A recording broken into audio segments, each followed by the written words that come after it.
Aloha, friends and family. Top of the morning to you, wonderful, beautiful people. Thank you for being here for Connected by Creatures Live with Brian Kusko. Uh, Kusko is being fashionably late as usual, but it's all going to be worth it. Hang in here with us, guys. We're fixing to get Brian in here. What's up, Zach? What's going on, buddy? Dude, I'm so freaking pumped for this. We were just talking about it before. I was kind of thinking about it. Like, literally, it kind of hit me, I guess, 10 minutes before we started. Oh man, this is literally like a reunion from Arlington just a week ago. It's like just hanging out with my buddies again. That was really cool. Coming down every day, to set up for the show, and just oh well, yeah, Kaufman's getting coffee, and I'm sitting down to have coffee with Dave Kaufman, Garrett and Kusko and Bradley, and just we're just family. So it was cool, man. So I've been looking forward to this. It's kind of surreal, to think that if somebody was to say to me, and I know you feel the same way because we literally just had this conversation, that we would be doing this, 3 years ago, I'd be like, well, that's a cool idea, but I don't see that shit happening. But yeah, I would have mostly just said how. How. So no, we've been looking forward to this. I mean, I think we both talked about it, numerous times. I'm going to compliment him, even though he's currently not here and is frustrating me because he's wanting to be late. But I'm still going to compliment him. But he's half the reason that I'm here now, because he's the reason I started. Look at who decided. And see what he was waiting on me. He was waiting on me to say something nice about him. That's what it was. Look at this guy. He was just. Let's go. I don't see. Aloha, Brian. Aloha. I don't see either of you guys. Oh, I'm sorry, Zach. Should we just show up in Kusko fashion? Yeah. Okay, let's show up in Kusko. I'm not even here in Kusko fashion right now. I can tell you that much. Naked? Oh, full Kusko fashion. Oh, all right. I've got clothes on. I don't know what you guys are doing. What do you say? Look at this guy. I can tell that. I can tell that's not pee. I can tell that's not pee. I don't know. If that is it's pee, you got some serious liver issues going on. If that's have you seen these streams? So, I mean, I keep my old trusty. I was just sitting here jacking around with my equipment to trying to get it working, and it's not. I'm using the webcam on top of my laptop. I think I've just about given up with trying to use my DSLR into this computer because it's sitting there blinking at me, telling me. Anyway, yeah, it was this close to smashing something. This close. Don't smash anything on our account. Not for us. This, really, what you did was you brought your quality kind of down to our level. This is where we need you to.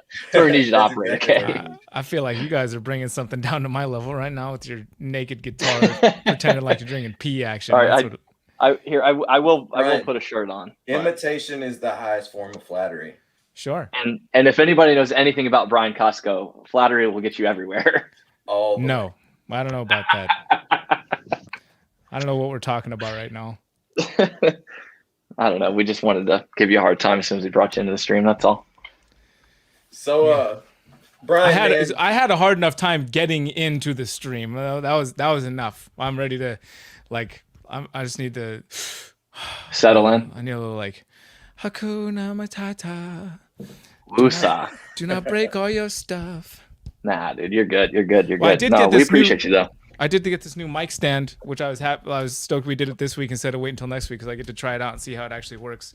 And it seems like it works good. You guys doing it live. Places. It stays wherever I put it, not like my other mic stand. Doesn't seem to have a lot of sway in it. I like it. I'm super close to actually being ready to do legitimate live streams that are high quality, and I think I'm done. This is probably my last one. Not even just on anybody else's channel even. I don't think I'll do anymore. This is it. This is it right here. So this is it. I think I just decided. I think I just decided this is my last live stream. Period. I'm not doing them anymore. I mean, hopefully you won't have to. So let's make it a good one. If you want to transition to that. Yeah, we're gonna make it a good one. How about that? No, it is, man. It's gonna be huge. So seriously, we appreciate you making some time. As we all know, your schedule's kind of crazy over there. The kids and the family and all the traveling and how many channels now? 3 YouTube channels. 4. I was trying to link all your stuff.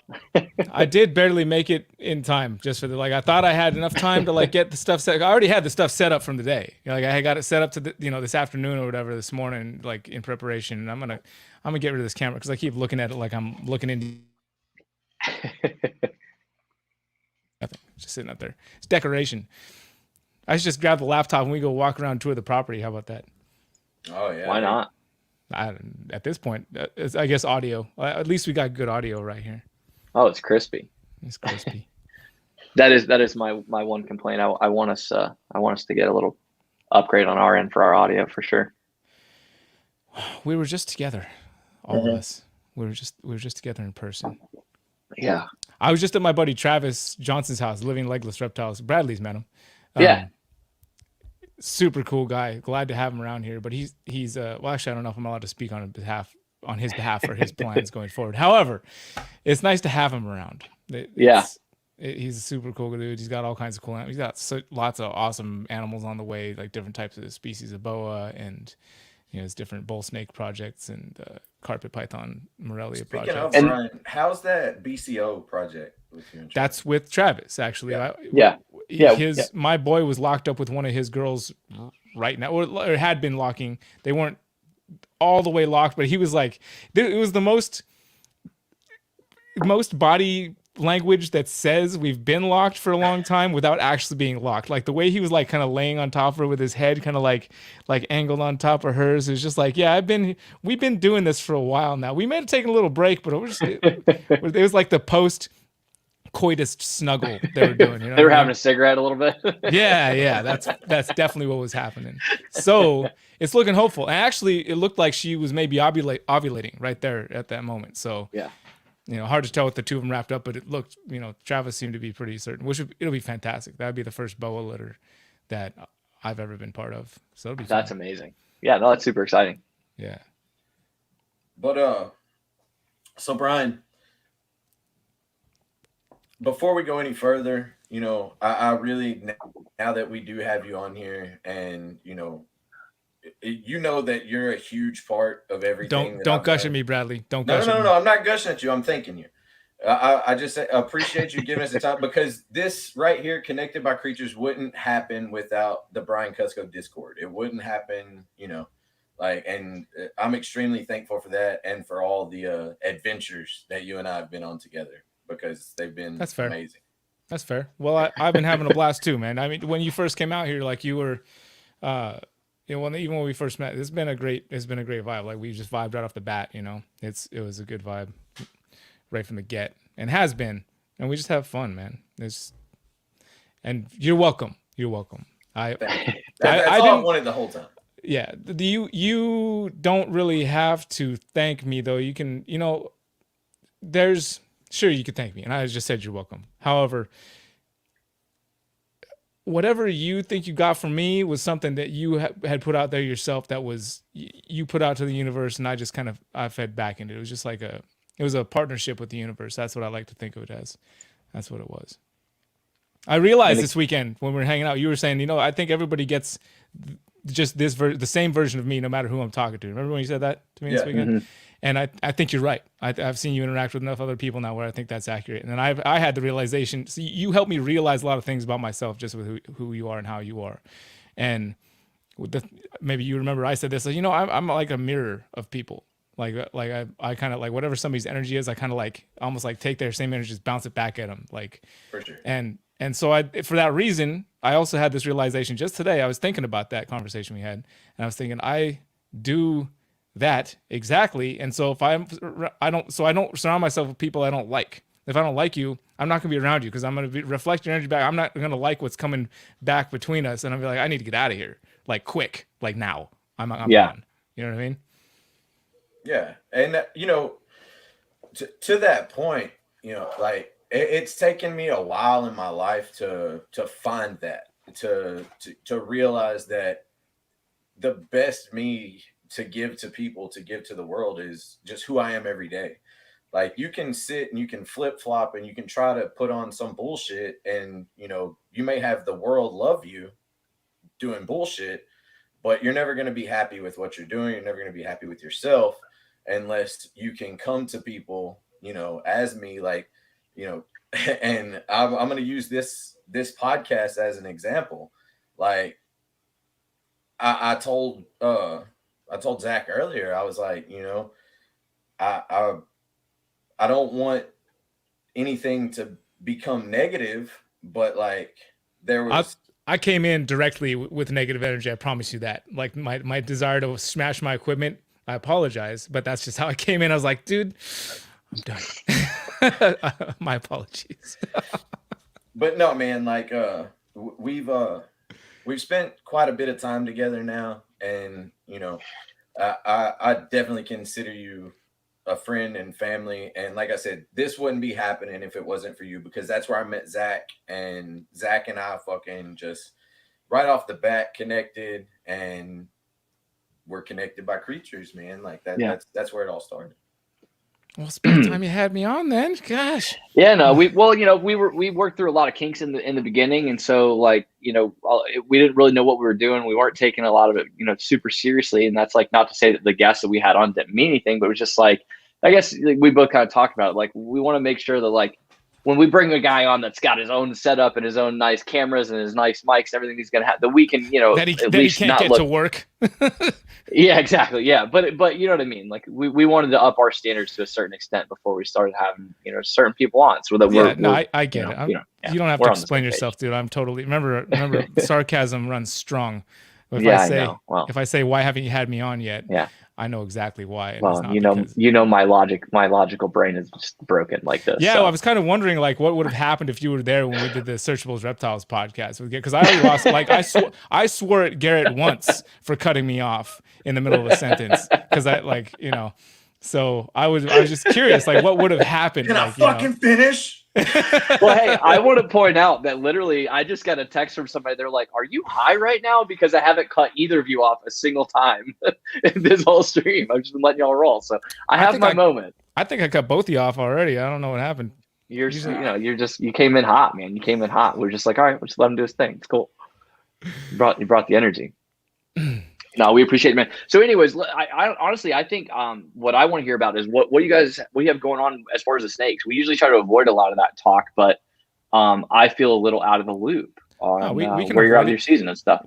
Well, I don't, most of my content I put up is not solely based around what is going on with the animals here. That's certainly true. So I was talking about that with somebody else the other day. Like, you might not have seen, like for Junior, for example, one of our biggest success stories of a snake that was just like struggling and had so many like vet trips and going to the, to Davis, to the like top vet place, just trying to figure out what was going on. You did everything. And he's good. And he's had, there was a couple times when his eye blew up a little bit, but then it just went back down. I was like, okay, good. And part of me thinks that like just paying so much attention to that eye in the first place is what started causing all the other problems. But my point is that I don't think anybody's seen Junior for months on this on my channel. So you're right. Like, even if you do watch the channel, you don't necessarily know what's going on with the animals, so don't put them on all the time. Yeah. Because sometimes I feel like folks I come down here every single morning. Yeah. Sometimes I bring the camera with me. Sometimes I don't. And energy. Yeah. The other thing, even before I answered your question, I was thinking, this time of day for me too, this is the time when I would usually do our live streams as well. And it seems like a lot of people do. But the funny thing is, it seems to be a time of day when I start to feel a little bit of a lull, where I'm like, I'm either going to get a second wind because I've been going for 12 hours, or or at this point 14, or I'm going to just like not and just kind of sit for a minute. But so it's interesting that I did actually come with you. I was thinking that I was on the drive on the way over. I was like, I think I'm just going to lull, because I did a live stream yesterday with a guy that had me on, which is another reason why I'm saying this is my last one, because I don't think I'm going to do them anymore. It's a lot, man. It's a lot. But it was in the morning. It was at 10 in the morning, and I just felt like I had all this energy just to go, because I do at 10 in the morning. I'm like just starting to ramp. Like I was going to say, going for about 5 hours. I'm just starting to get ready to like ramp up into like takeoff mode. But I feel like I'm going in takeoff mode right now. So this is working. What's going on with the snakes? That was your question. Yep. There are a lot of them in the room, depending on who you are and what your perspective is. Sure. They're Matilda, I got from our mutual friend Matt over to O'Malley's Morphs. She's doing great. Orange head Sumatran short tail. Yeah, she's beautiful. I did have my first clutch of eggs that were produced by a visual sunset hatched out recently, and they're doing good. They have to. One of them is eaten. Two of them still need to. One of them didn't come out of the egg so well, and I ended up feeding it to the chickens. Mm-hmm. And there's several clutches in the incubator. I did. If you watch the vlog channel, people who watch the vlog channel know that we did our first educational show since COVID. Yeah. Which was a blast. And there's a bunch of awesome kids, fantastic group of kids right down by the lake park, like beautiful place to do it. And then everybody's having a great time. Like everybody loved it. It looked amazing. It was amazing. Not to cut you off, Brian, but a big announcement for us. We have our first birthday party since COVID next weekend. Awesome. That's huge, man. That's awesome. Congrats, brother. Yeah, that's sweet, dude. That's the core of everything in the reptile. Like that's the only thing, honestly, that I care about. Everybody I know. I care about you guys. I care about all the amazing people that I've met through this hobby. Obviously, like that's a huge part of my life and world. But when it comes to like what is most important in the hobby of reptile, amphibian, invertebrate keeping, is teaching people who are afraid of them to not be. That is the most important thing. Not just the most important, but the thing that actually like that makes me feel drive for any of it is those moments right there. Are those moments right there? And, everything else that comes with, there's lots of other cool things. Like this past weekend at Arlington was a blast. I'm still riding off the energy. I'm hoping that energy can carry me to the next reptile show, because it was absolutely fantastic to be back. You were there. You guys were there. That's exactly how I felt, man. I told so many people, like, I needed that show for my soul. Like, I feel so recharged after that. Like you guys, I think I've told both you guys, like, I'm already planning my next show. Like, I'm going back. I'm going to be at the Conroe show in Texas. Like, I'm trying to go all over the place. That's a show I definitely want to check out. I've been to the Super Show. I've been to some smaller shows here in California. I've been to, obviously the Super shows, and I've been to NRBC shows, and I've been to the Daytona show and the Canada show, but mostly big shows. Anything outside of California has been a pretty big show. My understanding is that the herp shows are definitely growing huge. I've heard a lot about them. There's probably I've heard of the Show Me Snakes. There's Sewer Fest. There's a few that maybe I've watched some other people's videos, learned about these other shows that are out there, or just heard about them online, like the White Plains or just these other smaller shows. But as far as attending them, I think that the first one that I'll attend that is not, the big Daytona or the big Canada is going to be one of those herp shows. I got to meet the guy who puts them on, Sean Gray, who is everybody that I've talked to that knows Sean has said nothing but great things about the guy and how he treats all of his vendors like family, inside and outside of the shows. And that for that reason, obviously the shows are doing well. So I'm looking forward. He invited me to come and like have a space at the place, and that's amazing. So I'm looking at maybe September, hopefully, for that. Would be fantastic. Yeah, for sure, man. I'll make a point to get there. Great. Being from the South, I always go to Herps Conroe, but Herps did Lake Charles for a long time, and the Lake Charles show, nobody ever talks about it, but it was always a great show too. Tons of vendors and like just a really good energy in that one too.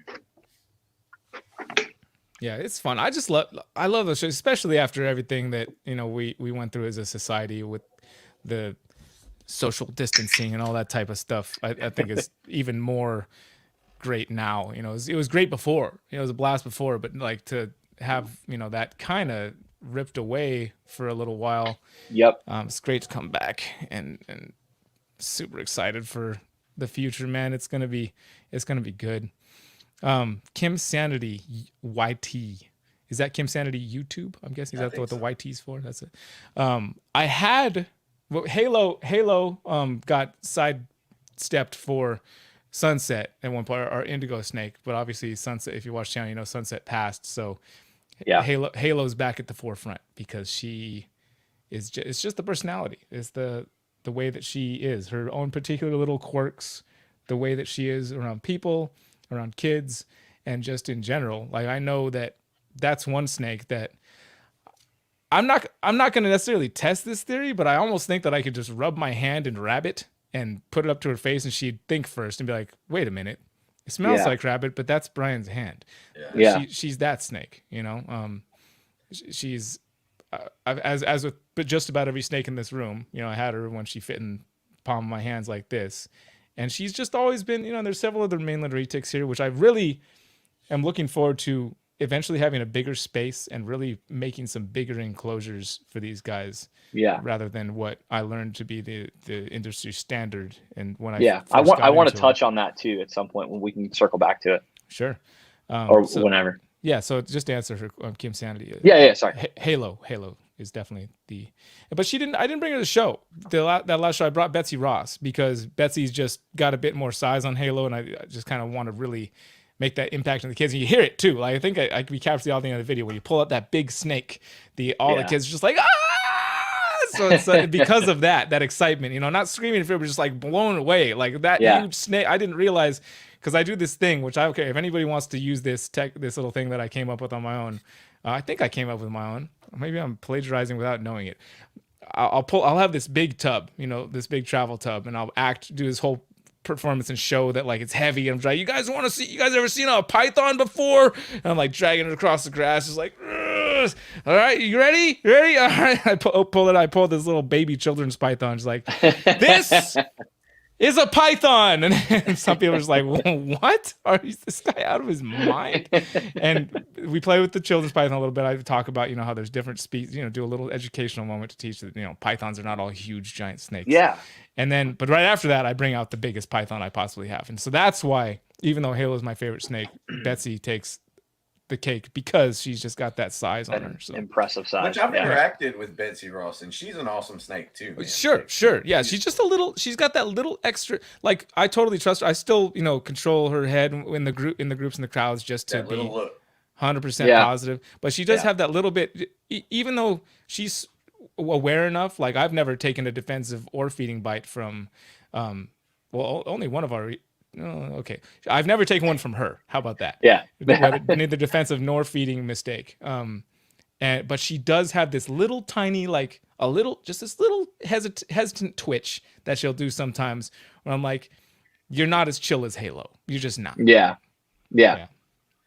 And man, it's funny that you talk about that because like so many people, I think they see whoever with whatever snake they have and, they don't understand how much goes into reading these animals. Like, I mean, reptile keepers in general, like we spend a lot of time with the animals that we keep, especially something that we're going to put in the hands of a child or of a person that's afraid of snakes. And like, it's funny that you talk about just that little twitch, just that little tiny movement that most people wouldn't, if you're not, a reptile keeper, you wouldn't even notice it. You wouldn't think, oh, I didn't even see that. But like, it's funny because like, there's been times, when like we'd have kids come over to the house and like, I'll have a snake out and like, it's not that I don't trust the snake, it's never bitten me. It's never been Lainey or Katie or anybody, but it'll just have that one little turn, that one little eye twitch thing. And I'm like, hey, let me see that snake back. Let's look at another one. It's just funny, man, because like, I don't think people realize that other than reptile keepers. That's probably, there's some folks out there that, I'd say the majority of people that aren't reptile keepers probably don't have that realization. No, you're right. I think it's just like, it's the same thing can be said about dogs. Like there's some owners that can't even read their own animals where I can read their dog better than they can. And I can see their dog's about to bite somebody kind of situation. So I think there's a few different instances, but dude, it's nice to have another person's perspective around for a bit. That's something I don't have around here enough is another reptile keeper's perspective. I love having Travis up there but he's super busy. I'm super busy. We see each other from time to time.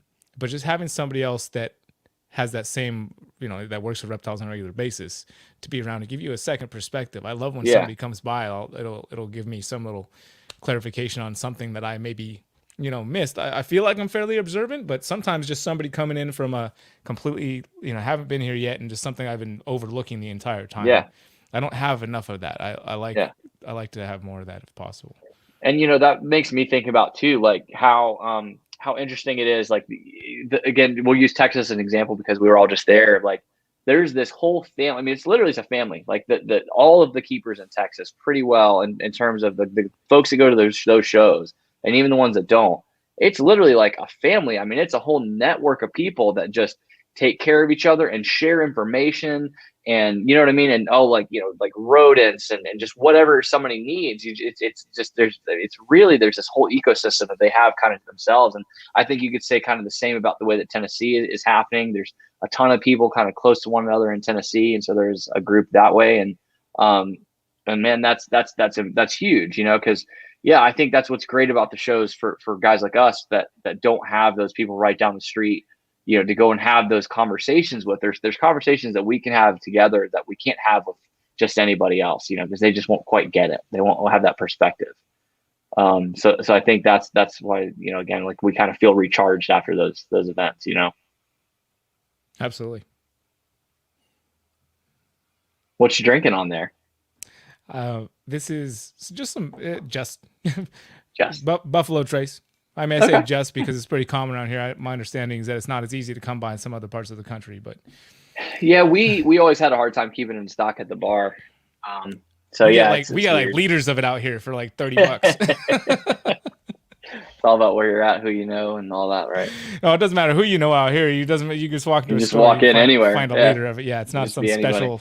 It's just, well, it's like, it reminds me of that picture I sent you. What I stopped on an off ramp from the highway, and there was an empty bottle or a half empty bottle of Four Roses sitting on the, like, I'm like, who's giving our homeless population around here Four Roses? Like, oh yeah, like, you did send me a picture of that or something. Yeah. It was like 8:00 in the morning, I think.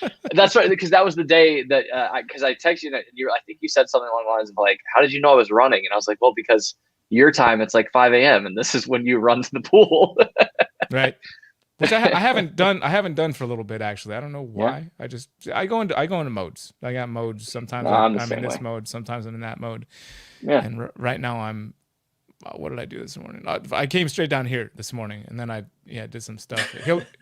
Hillary's working today. I didn't run though. I'll tell you that much. I did go on the trampoline with the kids, and we played some trampoline games, which that's some exercise a little bit. Oh yeah. For sure, man. I feel like Bradley's at the top of his game right now as far as like physical activity, motion, and like man. Showed up to Arlington all shredded. Yeah, he's a beast. I've definitely been in better shape than I am right now, but trying to get back there. All right, I have no comment on this conversation. Now, Brian, man, something that I wanted to say. I know that I was lucky enough in my video to talk a little bit to Phil Goss. And I saw him over at your booth with you.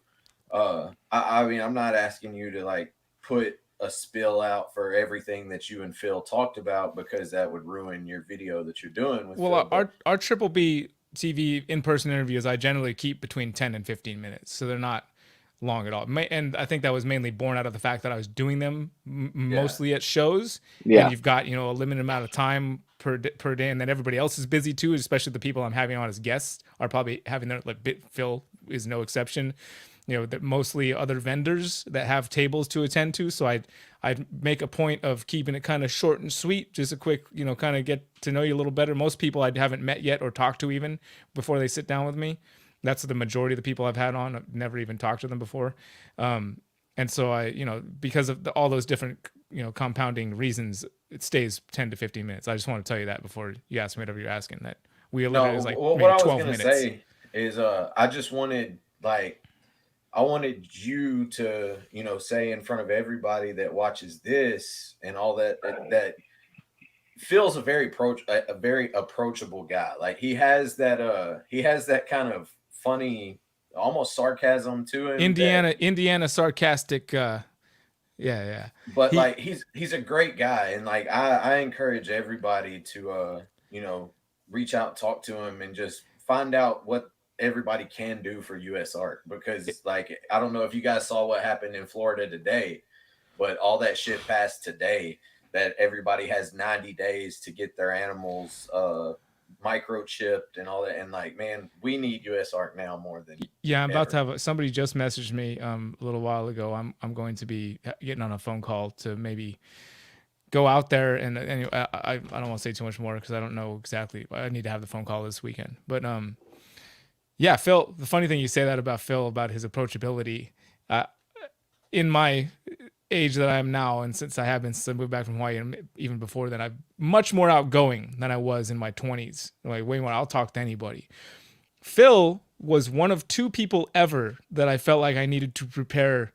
Especially, I had all kinds of questions. Like I knew everything I was going to ask him, and I was super nervous about it. So it's funny that you say that about Phil. He is. But for me, I was like, this is the guy. I need to be ready for this guest. I need to be prepared. I'm nervous. Yeah. Well, it was funny because at the Arlington show, like not at that one. Sorry, not at that one. But the first time. No. I'm just saying, like at the Arlington show, this is the first time that Phil and I had ever interacted as far as like, with the camera or anything like that. And I walk up to him and I was like, hey, you mind giving me like a little, couple minutes? And he was like, no, all my airtime I did with Brian Kusko just a minute ago. And I was like, oh, okay. He was like, no, I'm just fucking with you. But like, I mean, he was so dead serious right at first. He was like, no, I just did all my video time with Brian Kusko. And I was like, well, very dry. Very dry. Yeah, the dry Indiana humor for sure. Yeah.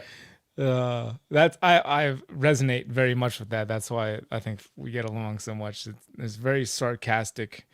There's a lot of sarcasm that runs around these parts. Yeah. I was lucky enough that Brian was around, and there was a few different people that wanted to talk to Brian. I was like, because I was working the booth a little bit with Brian, and that worked out really well in my favor, because there were some people that walked by them saying that, like, normally I wouldn't have approached, but they were starting to talk to Brian because they wanted to see him. And I was just kind of like, hey, by the way, I'm Zach. You normally would never have been in close enough proximity to me for being able to interrupt you guys like this. So I'm going to do it now. So I'll say again, dude, I'm beating a dead horse at this point, but you were a fantastic help at that booth. Like, you did well at the booth for my there's plenty of times, and I have no problem telling somebody, just please, can you just like get out of the way? Because I know you're here trying to help. And Bradley Bradley was crucial too. Bradley came in at like the clutch moments, like we really needed this, and Bradley was like, I'm like, you almost didn't even have to ask him. He's just like, I'm doing it. Yeah. Like, obviously I'm going to go do it. Because that was, I remember when he jumped back there, we were really busy. There was like, there was a ton of people. And they're just taking the initiative, to like this obviously needs to happen. You fools are all standing around here with your thumbs up your asses. I'm gonna go do it. That's kind of what I do though. Like that's what I do on an everyday basis. I was gonna say, I think you guys are doing it.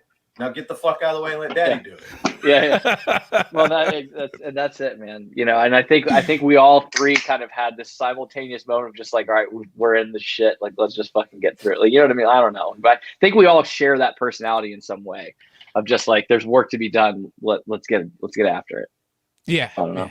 Yeah, in a certain way. I'd say Bradley was more as far as like actually getting something done that really needed to be done that nobody else wanted to do. I'd say Bradley took the cake as far as like, well, obviously everybody knows what needs to happen here, but clearly nobody wants to do it. I'll go do it. I'm on top of it. Y'all get fucked. It is what it is. Yeah, that reminds me of the day you're like, I'm 15 feet underground. When you've been in a supervisory position for as long as I have, you just kind of get that mindset, like, I know everybody knows what they're doing. Everybody's done it before, and you can probably do it better than I can. But this isn't the time to stand around like, let's fucking do it, But anyway, away from that's the best kind of supervisor. Lead by example. I'm super excited, and this is one of the things I've been super excited to have you on for, Brian, is the segments, the musician, the band of the week, because you and I connected on music right off the bat, and I've been waiting to have you on here to talk music with you, and I know Zach has too. Musician or band of the week from Brian Kusko. Oh, musician or band of the week. Dude, that's we're putting you on the spot. Pressure's on. Well, I'm going to give it to myself today. So what about that? I made a little song today. I'm digressing right now, but I'm going to continue to digress for a moment here. Okay. Take us off the rails. I did today. I had a moment where I was like, and the funny thing is I read a book to my daughter after the fact that was like about this girl that she wanted to start a band because she saw another one of her girlfriends in a band, and they didn't have any instruments, and like, well, we don't, and then they start banging on stuff like, we don't need real instruments to make a band. We can make a band. And I read this book after I got this hair up my ass to like take the empty water bottle jug and like sit down in front of the camera and just kind of beat it and make a beat and just on the spot, no metronome, nothing, just beat it out. And I was like, then I grabbed a whiskey glass and played that back on the computer and then recorded another track with the like right at the camera, like dinging on the glass, going ding ding ding ding ding ding ding. And then I was like, okay, well, I gotta get the guitar, do a little like faux bass line with that on top of it, and then do another little guitar track on top of it, and then do some piano stuff on top of that, and then go and record the vocal track while jumping on the trampoline with my kids. Everything I just recorded playing in the back. And to make it just one talk, it's like a 12-minute process of recording what should be somewhat, at least for me, if nobody else likes it at all, I'll be like, this is the greatest, this moment that I shared with my kids, and just spur of the moment. It's going to be there forever, recorded with rhythm and music and all that. And then Pee on a Tree is doing fantastic, by the way. I was literally going to ask you if it was a sequel to Pee on the Tree, like Pee on the Tree 2. There's shit. Well, see, the problem with doing number 2 is it's shit in a ditch. It's not as, light and friendly as, it's going to be darker. It's going to be a little darker. Generally, unless your liver's failing, like tree, liver, dump on the stump. It's okay. Yeah, dump on the stump. You guys heard it here first, folks. It's happening. I can see it in Kusko's eyes. That's coming. Well, yeah, the flow is it's the exact same cadence of rhythm of title, and just funny enough to where we could make it cutesy instead of disgusting for some people. I saw that twinkle in your eye. I was like, that's happening for sure. it was there. So I had a buddy. So Bradley, I've talked to you about my buddy Chris, who is my brother from another mother that you reminded me of. With it, like he actually reached out to me like tenfold today. We haven't talked for a long time, and he just went off today. And one of his questions to me was like, he shared some music. He's like, what new music? Like, I don't know anything anymore. Like, what's some new stuff I can listen to? And I'm just gonna rattle off to you guys what I rattled off to him, because these are the first things that popped into my head. Were it's Steampunk Giraffe. I believe is the group's name. I mentioned that a couple weeks ago because you introduced me to that Honeybee. Yes, and that's the song in particular. There's something about that. Like, so I pulled my parents aside when we were at the campground and had them sit there and watch the video and listen to the song with me. Like that's there's something about it. It just makes me feel really good, and there's that kind of longing, like sadness to it at the same time, and the vocal harmonies are just so immaculate and incredibly placed, and the way that they bounce off each other in parts of the song, that is just like, it just grabbed me, and it still grabs me. Like I could just it's like one of those ones that like pushes me almost to the edge of just like, there's something about this. And just where even the video aspect helps it as well, because they're out there by the ocean, and it's like on the cliffs. And then it's weird because they're all like painted up and moving like, robots, animatronics. There's like that weird quirkiness. It's like, steampunk miming. Yeah, it's like, this is steampunk miming. Good, yeah, perfect. And it's like, this is weird. This is different. The harmony, that has stuck with me. That particular song from that particular group, and that's the first thing I recommended to him. The second thing I recommended to him, I actually haven't listened to in quite some time. It's a group called Medicine for the People.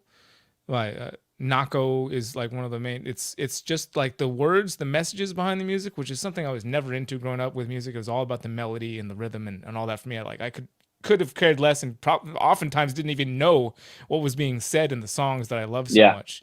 But this is like kind of almost the opposite of that. Like, not that the music isn't good and doesn't have good energy, but it was almost kind of more about like the message they were bringing. I mean, the name of the group, again, Medicine for the People, and they're kind of offering that, like, like turn off your TV type of thing, and like stop letting the bullshit rule your life, and get back to what actually matters in the world and in your life. To be, because I think that it's obvious that, and even speaking to some officers recently in a situation that happened up here at the house, even them, like their perspective, just like the state of this country, maybe even beyond, mental health is just abysmal. Those are their words. And I was like, I mean, I think that a lot of people would agree. 100%. And so that group is kind of like, that's what they mean by medicine for people. Like their music, the message, if you listen, if you pay attention, if you put it into practice, the stuff that they're talking about, it is a cure for mental illness if you can follow it. I'm not saying it works for everybody. Everybody has their own types of medicine, but this particular medicine for the people in the form of music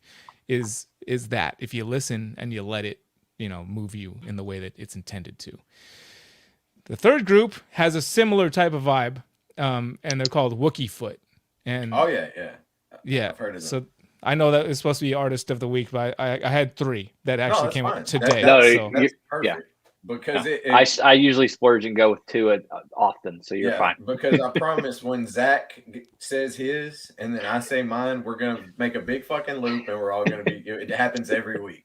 Yeah. So Zach, who you got this week? Dude, so I'm actually really glad that Brian had 3 because I had a couple that I kind of waffled between, and so that means you guys know you got to hear an explanation from me. So there's 2. One was Cursive. Cursive was my first one.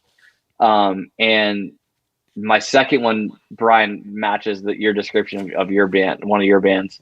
But Cursive is just like their album, The Ugly Organ, is my favorite album by them. It's one of my favorite albums of all time.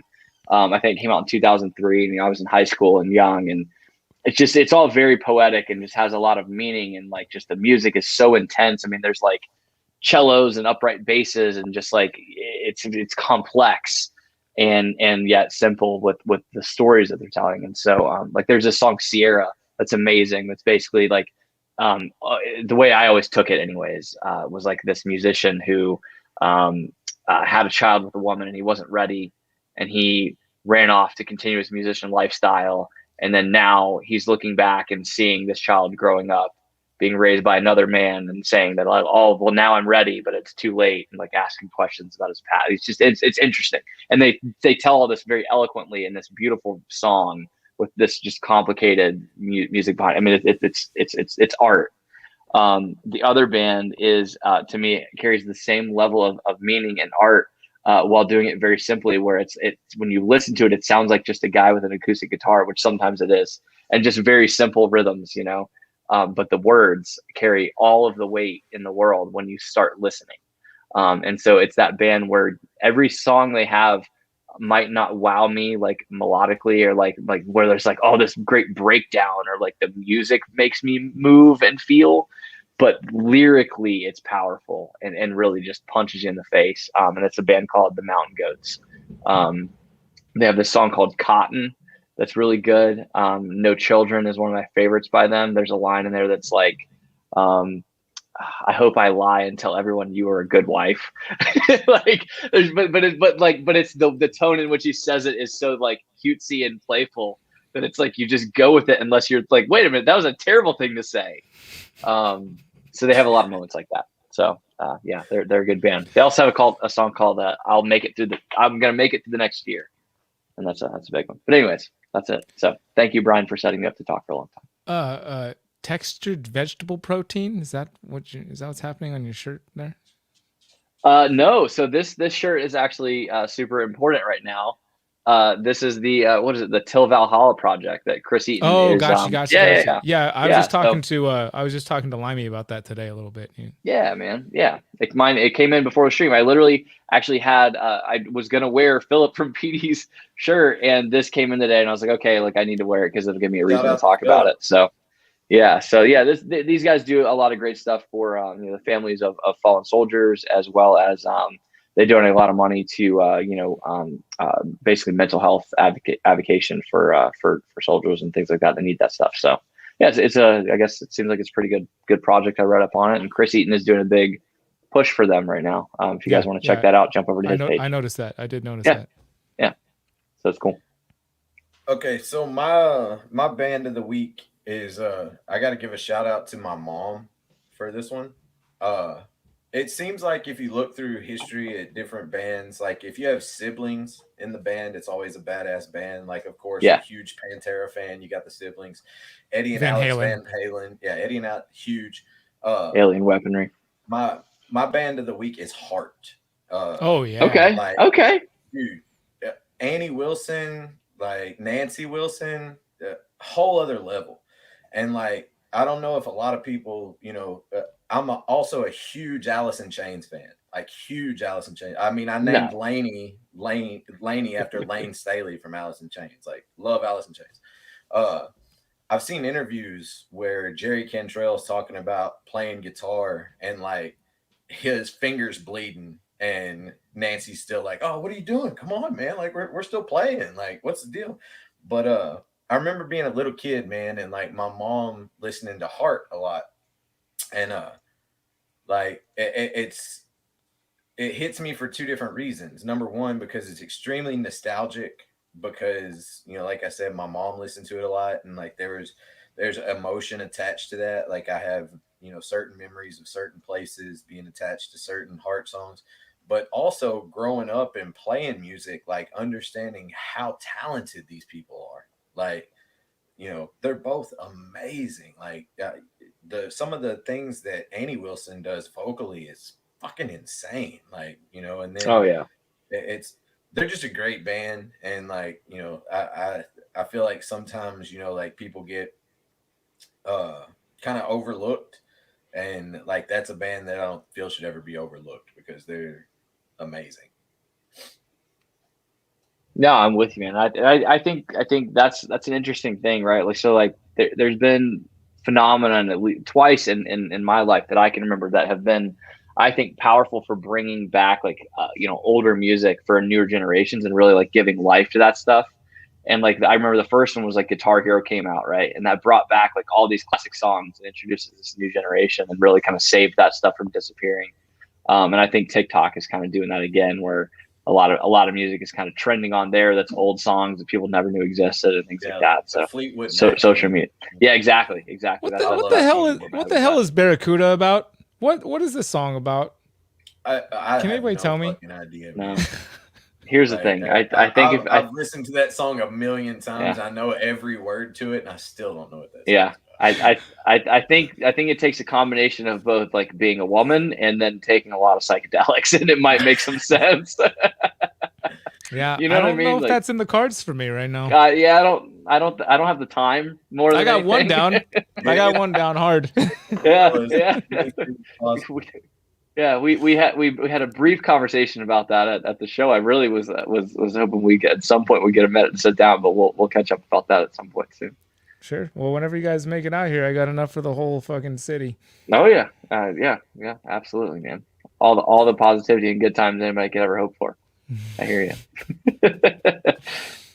Man. Elliot Perez. It's about a fish. It's about a fish. About a fish. Yeah, I don't clearly. Think so. What about that whole burning the candle, the wick, and all that stuff? Yeah, man. Yeah. It's definitely not about a car. There's layers. There's layers to this shit. That's hilarious. Brian, so I want to jump into Reptile of the Week. And it's completely your choice. It doesn't have to be something you own or you work with, just a reptile. Komodo dragon. What? Komodo dragon. Komodo dragon. So you can speak a lot about Komodo dragons because you got to interact with one. Yeah, I did get to do that, but I can't speak a lot about it. But I mean, you can tell people about your interaction with. But I've never touched a Komodo dragon. Yeah, that was a hell of a moment because that was like one of the first things as a kid where I was like, yeah, it's like Komodo dragon, right? This thing is alive. It's out there. It's the biggest lizard on the planet. It's basically a living dinosaur. It's the thing of a legend. Yeah, I was gonna say it's a mythic, almost mythic. Yeah, it's almost mythical creature. Like growing up as a kid, it's like the Komodo dragon. Oh, even the kids are talking. Oh, it's the Komodo dragon. Oh, what do you want to do when you're a kid? Oh, Komodo dragon. Yeah, and then getting to run around with a little baby in somebody's backyard in Indonesia and getting around the zoo with an adult. It wasn't in the wild necessarily, which that would be another awesome thing. Yeah, but man, it's always at the forefront of my mind, dude. Komodo dragon. I had my sister gave me some coffee that's called Komodo dragon. I drank it this morning. It's always there. Komodo dragon explains everything. It's just always there. Like it's always somewhere in my head. That's why I didn't let you finish your sentence. Komodo dragon. Yeah. That's the one thing. So I just found out that the other day that the Schomburg show is happening on Father's Day, which just like smacked me in the face. It was like, yeah. So my plans of right now is to reach out to my father. Well, see, the thing about that is he's just one of my kids. Like I got two other kids that make me father.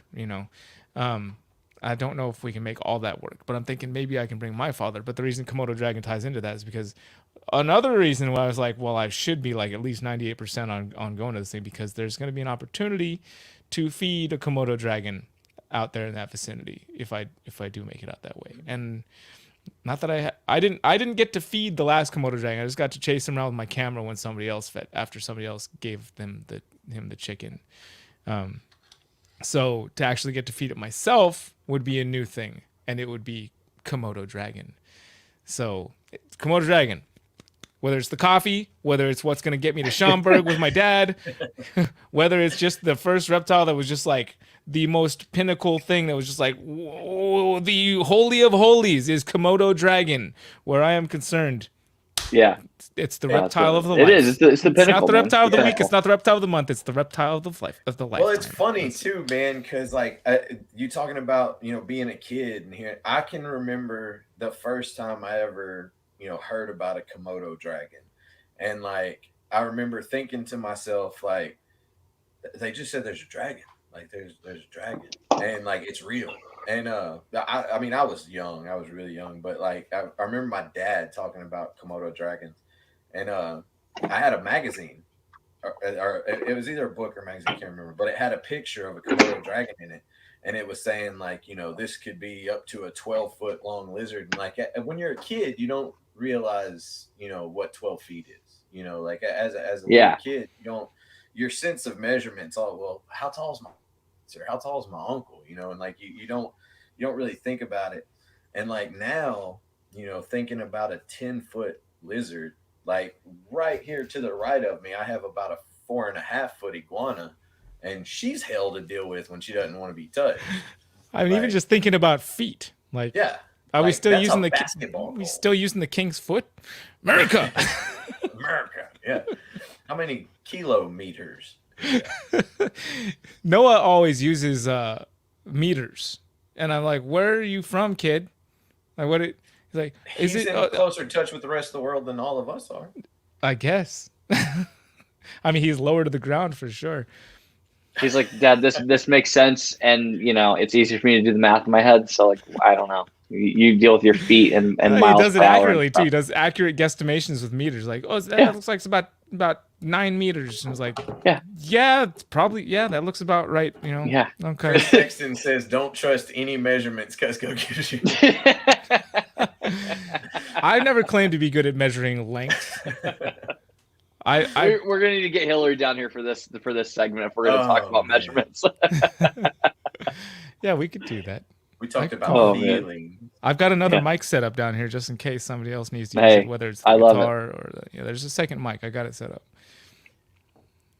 Oh man, no, I love it, dude. I'm happy for you, Brian. I'm just happy to know you, man. You I think you represent for a lot of people just a happy way to live. You know what I mean? Like, dude, you know, you had a passion for photography years ago, right? And you took a lot of pictures when you were living in Hawaii, and you know, your time in Hawaii led you to Hillary, and then you guys made it back to the States, and you were like, hey, I wanted a ball python. You've always, at least from my standpoint, seemed to have chased your passions, like no matter what. And touring musician. Yeah, exactly. Music, like touring musician, like everything you've ever done, like you're just like, yep, I've made this decision. This is the thing that I'm doing, and then you've made it happen and been successful. That's super impressive to me. Do you think there's anything that you could identify that, whether it was something that you were taught as a kid, something you figured out along the way, like is why you think that you're capable of doing that? Why you're wired the way you're wired? I'm stubborn. Okay. I always like to thank my family at whatever chance I can, because I have a very supportive family. Yes. And I know that from experience with all of my other friends that not everybody had necessarily that. So I like to give a lot of credit there, because that's where a lot of credit is due, I think. And I'm also stubborn, because there's plenty of things where my family's like, I don't think you should do that. And everybody around me that loves me is like, I don't think you should do like that. I don't know if that's the smart thing. I'm like, that doesn't mean I'm not going to do it anyway. You already decided. Yeah. Like, it's the fact that you're telling me that you don't think I can or should means that I'm going to do it now. Yeah. So yeah, that combo of having a solid platform to jump from as far as a family foundation, and then the stubbornness to just be like, this is what I want to do, and like, just because you're telling me that I'm not allowed to doesn't mean anything to me, honestly. Like, I hear you saying that I'm not allowed to. I hear you saying that there's all these reasons that I can't or shouldn't. Yeah. But while I'm hearing that, and even some of it's making sense, I already made my mind up before you started opening your mouth about it. Like, I made my mind up. This is what I want to do, and that's what I'm going to do. So it's going to happen. And I would so the way that you're explaining it, I love, because I don't know that a lot of people are going to hear this answer this way, but it's the way that I hear it. It just sounds like confidence is what it comes down to. Like, you seem to have a confidence in yourself to do anything and everything that you are capable of.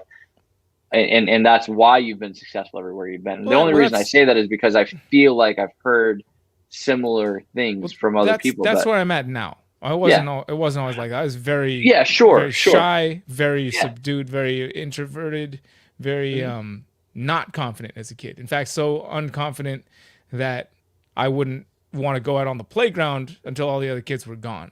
Yeah, like that's how much lack of confidence I had growing up. But yeah, that's definitely changed.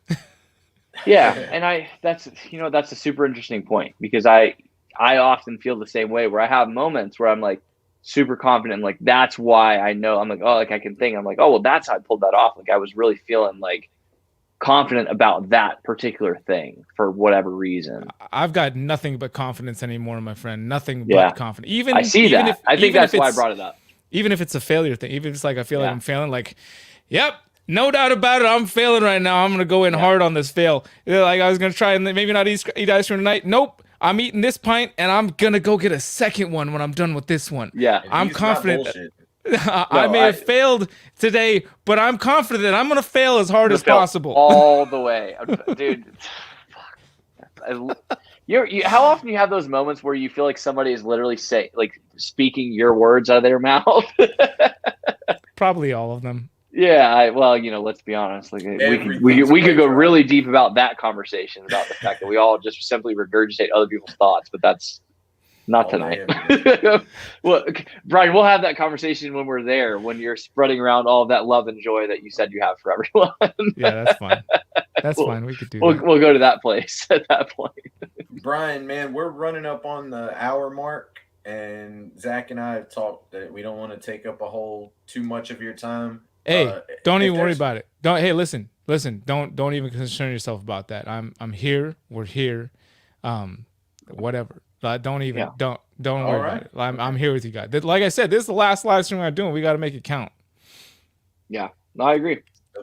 So Duran just hit us with a good question. So again, and I think it circles back a little bit to the question I was asking, like, hey, what's going on with the animals? Because it's like you said, it's not what you highlight a lot in your vlogs, which I love, man. I really do. I enjoy all your content. So Duran is kind of asking, like, what is your main gig these days? What does that look like? Paint a picture for those of us that for those of us that are here that haven't been along the whole ride. Are we talking about money? Yeah. So he says, and here. So I was gonna say you can. I think you can interpret that however you kind of want, and because I know that you're essentially I always look at you as a kind of an entrepreneur, that you have your fingers in a lot of pies, and you've got a lot of sources of this, that, and the other, which I think is the ideal way to live, man. Sure, but it's not. It's also not all about money to me. I will answer the question. Sure. I like Duran. I haven't got to meet Duran personally yet, but I'm looking forward to it, because he seems like an absolutely fantastic guy. Yeah, man. And I'm sure he is that in person as well. He's just one of those people I know when I meet him, I'm like, yeah, this is Duran. Yeah. So there's so much. I know the question is about money, but like when I think about money, I think about how it's not as important to me as a lot of other things, and that I know that it does have its importance, and I'm well aware of the fact that having a shitload of money does bring a certain amount of freedom to like whatever, because I've had a shitload of money before I had kids, like way more money than I needed to have, and used it to do things that I wanted to do. And that was great, but it wasn't the end all be all of life. And I am going to answer the question, but I just wanted to say how I'm not smart. I don't have that intelligence, or maybe it's not that I don't have it. I don't have the desire to like spend a lot of time with money and how it works. I just kind of you place more value on experiences and life than on literal financial things. Yeah, which is not the smartest thing from certain standpoints. Sure. For some people's perspective, it's like, that's not smart. And no, I'm not claiming that it is, but I'm not asking anybody's permission to live my life the way I want to live it. Absolutely. And you know, there's my life affects other people's as well. I do understand the value, the potential value for being able to raise enough money so your kids don't have to work too hard for whatever they're going to go. But I take a kind of opposite stance of that, in the sense of like, I want my kids to work for stuff. And even if I did have a buttload of money, the problem would be is like, I might not let them, you know, have that experience. I think there's something important to that. I see. Yeah. There's exceptions, but a lot of the people that I see that are born with money just don't seem to have the same appreciation for things. That's what I've witnessed with most people. There are a couple exceptions. I know some people who grew up well off, and they seem to still be able to wrap their head around what is really going on out here, besides all the fake bullshit that gets put in their way. To answer the question, YouTube currently is the core of what makes me money. Now, not directly, but anybody who does YouTube as a profession will tell you that relying on ad revenue solely for the income is not wise, for obvious reasons. It's very volatile. You never know where it's going to go. But it is YouTube that drives most of my income sources. So YouTube is where it's at. Even though it's not direct. I'm not talking about the ad revenue that Google puts into my bank account every month. The exposure that directs people to certain other avenues. Without the platform that I've created, or without the community audience, whatever you call it, I like to think of it as community. It's just, especially you guys are a perfect example of that. That's the main source of income. It comes through YouTube, and it's cool. It's great. It's just enough to like every month that I kind of get towards the end of the month, I'm like wondering, like, well, maybe I just because again, I'm a financial dunce. I'm not like sitting here with like a little book and I do it from time to time. Just like every now and then I stop eating ice cream for a few months and shred out a little bit. I'll I'll write down some stuff on paper, like, oh look, if I write it all down, I can see exactly what's coming in, I can see exactly what's going out, and everything is making perfect sense. I'm gonna get there, it's gonna work. And I'm like, this is bullshit. I wanna enjoy my life, not sit here and freaking pinch pennies and like pull numbers here and there. Like, I just want to go, and if I feel like getting 2 pints of ice cream, I'm getting 2 pints of ice cream. Like, how many, like, we're living in the United States. I'm privileged. Like, I can go get ice cream. We got a freezer. I'm so upset with you for literally operating the same way that I do, because I do the same thing. I literally operate that way up until the point that I start stressing, because I'm like, I'm going to go broke if I keep living like this. And then that's what makes me sit down, punch out the numbers. And then I'm like, oh, I'm totally fine as long as I do X, Y, and Z. And then I might live a little differently for about a week. And then I just full board doing whatever the hell I want again. Part of that is confidence. And part of that is that same confidence. It's just like knowing, like, it's, or you could call it faith. You could call it faith. You could. Yes. I like and that. I do oftentimes call it faith. Mm-hmm.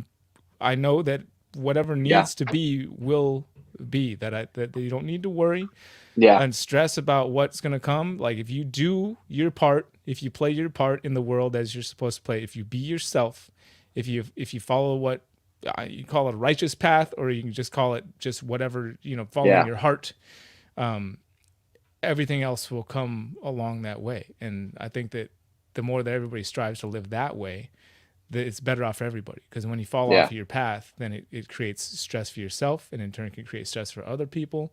And we all stray from it. We all stray from the path often. Some of us walk better. The people that inspire me are the people that I observe as folks that just stay on this path that they know they found, like, this is where I need to be and this is where I need to go.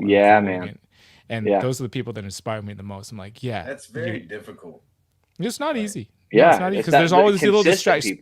There's always little distractions that are always getting thrown your way constantly, almost like second by second. If you're paying really close attention, there's always like, well, you could do this, or you could do that, but what are you really supposed to do?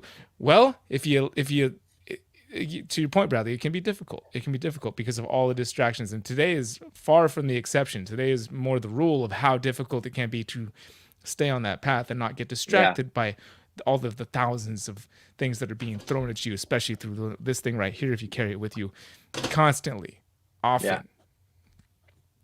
Let alone just what's coming into the natural world, but what's being ported in, electronically and artificially at this point, 5G radiation. Are you still doing like 1 day a week, Brian, where you guys kind of put your phones? And again, this is not like some accusation. I don't care if you're not. And I hope nobody's going to judge if you're not. Because you can judge me all you want. I don't care. You know me. We basically stayed. I also try to do like moments, like today. I just put my phone on the charger and left it because it's very easy, especially in the type of work we do. Like you constantly need to be connected. You can't miss something. Like there's something that happened today that if I had missed, I missed like a half-hour opportunity of not paying attention to it, I would have missed that little opportunity that could is potentially going to be very important going down the road. Yes. So to be able to be like, it's not always all about that. That's also my talk about like the financials part of it, like not focusing just on making sure everything's going well financially. Like what about spiritually? What, like you can't take it with you, right? Like what's happening here? Like what's happening with you without the money, without the distractions? So yeah, we do take breaks. And I take breaks off. We try for Sunday. Everybody else does a great job. I'm the one that maybe has a video that I haven't quite finished. Sure. So I try to be, if I'm not consistent in anything else, like obviously my family comes first. Yes. After the family, the next thing that comes first is making sure I'm staying on top of the content I'm putting out, because as I mentioned, that is the driving force behind everything that supports me financially. Right. So in that order, those two things come first. And Sunday, that day of screen-free Sunday is meant to, regardless of taking care of number two all the time, is to make sure number one is first and that number two doesn't get in its way for any more than a week at a time. And unplug. But yes, there are times when I do have that video that I think that I know needs to go out on Monday and I haven't quite finished it. So maybe Sunday morning I'll try to bang it out as quick as I can and then push it aside. But I like that it doesn't sound like you beat yourself up for that. You know what I mean? You because I think that's why a lot of people struggle with goals, right? Where it's like the second you straighten, they're like, oh, I've let myself down. And again, maybe I'm just being personal about this because that's how I am sometimes. Any tiny shortcoming just makes it into this grand fucking ordeal to where the whole thing crumbles. And so then you're like, oh, well, I'm not even doing this anymore because I've already screwed up this process of this habit I was trying to set forward or whatever, right? Whereas I think the important way to look at it is that habit adapted, right? Like you guys set out like, okay, we're going to do no cell phones on Sundays, like none of that. And then you've adapted it now to your regular life, which is really the more important effect. Yeah. I think I mostly followed you there. I just mean in terms of, so you spend a while doing pretty consistently every Sunday, no phones. Sure. It's more about the idea behind it versus, like being strict is just knowing that just keeping a regular focus on what's important. And the phone sucks up so many of our time, so much of our time on a societal level at this point. It's like, I need, the great thing is I still have most of my childhood friends are not on social media whatsoever. So that when I get a chance to like talk to them or even see them sometimes in person, it's like that tap back to where we didn't have any of this. We didn't have phones. We were out there living in the real world, like all day long. Yeah. Well, and I can't remember who it was that said it most recently because numerous people have said it, but like, man, it's amazing. My last live stream. That's why this is my last live stream, because I'm going back to the real world as much as possible. Yeah. Yeah. I'm serious about that. I believe you. No, I know. I know you well enough to know when you're serious. I believe you, but you're absolutely going to try to stick to that. I don't believe a damn thing he says ever. See, that's why Connected by Creatures works. That's it right there. That's literally it in a nutshell. That's right, Brian. You just witnessed firsthand the Connected by Creatures dynamic. Zach is, this guy, and I am. Fuck you. Let's do this guy. Like, the funny thing is, if I had Zach's just. I don't want to say the word, but say it. I'm if no I had judgment. Zach's gullible thing where he trusts people to live up to certain things, I don't know. I'm more of fuck you, we're gonna do it. And Zach's like, I know this is for you're gonna uphold this and you're gonna have this standard and you're gonna. I'm like, no, god damn it, you're gonna fucking do it. I didn't decide it until we started, but I mean, why not? Like it's because of Arlington, and it's because of maybe my buddy Chris reaching out to me today and like what did he say? He said man, I miss the '90s when people weren't insane. I was like, yeah, I know what you're talking about. Like I obviously said this all perspective game, but I know exactly what he meant. I was like, yeah, you know what? Me too, man. I do too. So there's away but it's fine. There's a way of life. There's a way of life around it. Sorry. There's that thing. There's money around it. Again, YouTube being the driving factor between all of my finances. Whether it's sponsorships or whether it's direct or just selling a snake, because I posted a snake that on a video the other day I was like, I'm gonna do half off this snake that I have priced twice market value. Yeah. And it sold immediately. Fine, immediately it's sold. I'm kind of market value is whatever. I don't. Yeah, I really don't pay attention. I don't know what market value is. I don't know what market value is, honestly. I see a snake, like I know kind of like what I roughly pay for, like what I want to get for it. Market value for me, I don't really pay attention to it. So, to be honest, like I really don't. I'm just like, this is what I want for this snake. I'll put it up there. Maybe somebody will buy it for that because that's what I want for it. And most oftentimes, that's what happens. So I don't know what that means. I don't know. So for anybody that's curious, Brian Kusko is selling his snakes way too cheap. Yeah, there you go. Yeah, buy Brian Kusko. That's what I'm hearing. For extra cheap. Extra cheap. So speaking of snakes, Jordy, I hope I'm not saying this wrong, Alago, asked a little while back, hey Brian, would you breed Spilotes pulatus, which is tiger rat snakes? I would breed any snakes at this point. I've got a video going out tomorrow where I'm doing part 2 of my top favorite ball pythons here at Triple B. And one of the things I said in that video, I recall because I just edited it today, was there was a time, and I recall this, looking at books and seeing like these guys hatching out snake, like producing some corn snake eggs, and like looking at the pictures and like looking at me like, ooh, these are scientists that are doing this. Yeah, and it's like it all seems so fancy. It's like maybe one day I could be a scientist, and I was like, no, I probably won't. I was like, got a little older, I'm probably not going to be a scientist, but how cool is that scientists are breeding snakes and like making and having eggs and stuff like that.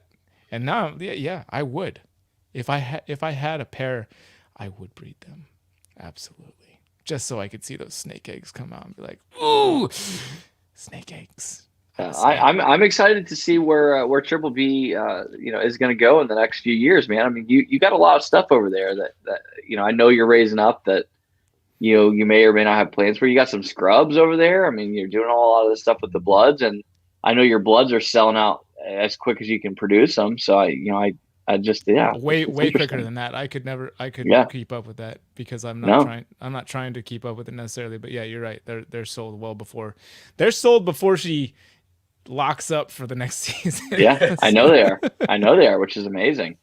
And there's something to be said about that in terms of the marketing, because it's like, is it because it's this one animal that you've talked about so much so people feel its personal connection with, and that's why they want the babies? Or is it because blood pythons are like way undervalued right now, and there's a lot more demand than what we realize?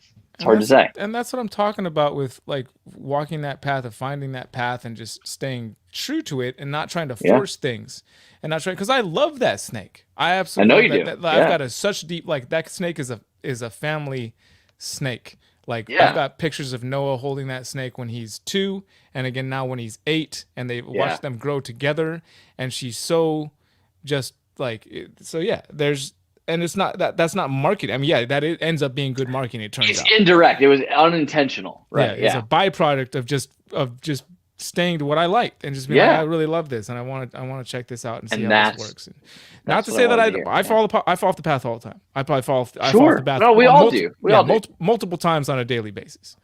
But it's those little things that like find it, be like, oh, I fell off. I gotta get back on real quick before it gets too hard to get back on. Yeah. No, but I really go ahead, Bradley. Sorry. I was just gonna say my response to Jordy's question and the way that you put it, Brian. Dude, I go to reptile shows and I have ball pythons.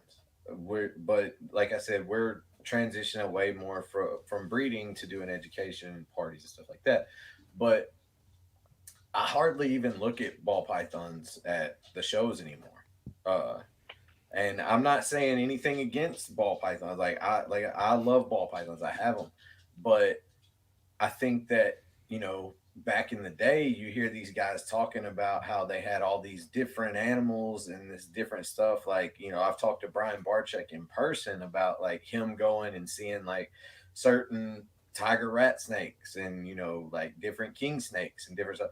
And like a lot of times at the shows, I skip the ball python booths these days. And like I go and look at the stuff that I don't see all the time. And I think that there is a market for, you know, some of like the tiger rats or king rats or, like well, listen, there's a market. There's a market for anything. Yeah. I think, Bradley, where you were trying to circle around to is you answered your own question, Jordy. Yeah, exactly. You clearly have an interest. You have an interest enough to ask a question. I thought he was asking. I thought he was asking me if I would breed him, not if I thought he should.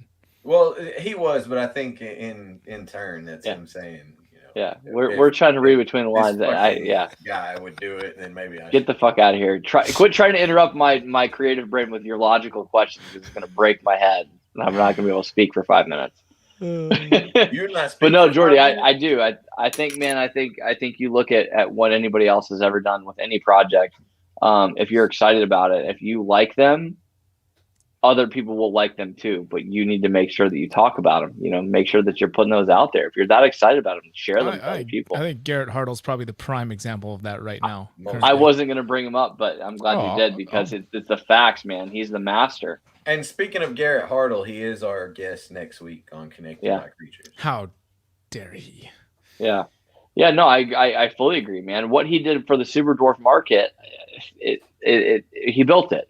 He literally from the ground up took something that was way undervalued, and you can compare this to stocks and all sorts of other investing. He did anytime it well.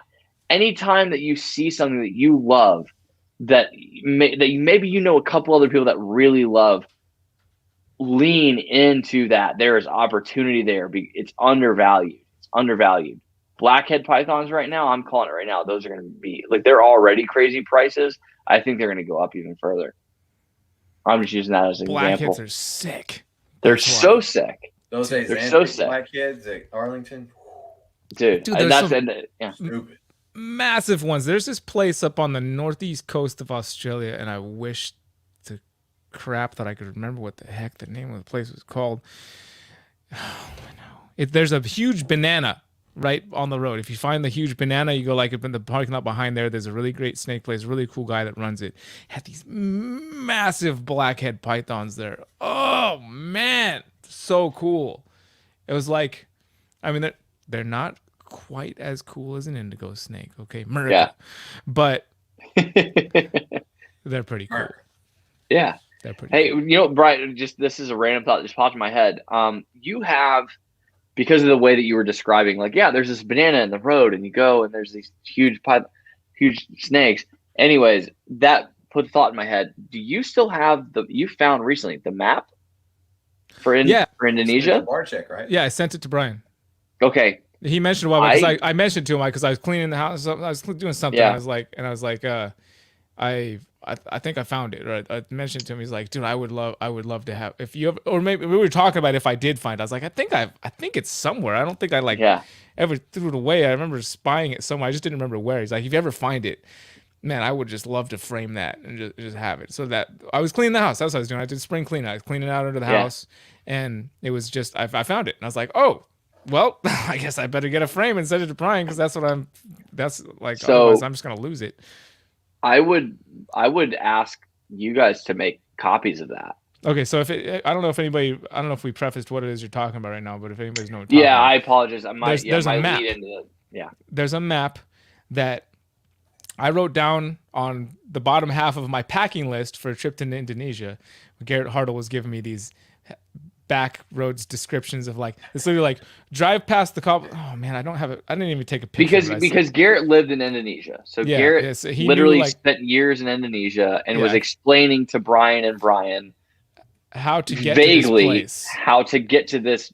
And I was right. I was like cave that 72 had kilometers down this road, past the cobblestone thing over here, and then down this spot. Like, it was super vague. So I'm still amazed to this day at how we used those directions, and actually successfully got to that retic cave. Like, it still boggles my mind, like, how that actually worked. Like, all the things that were standing in our way, whether it was, and I was.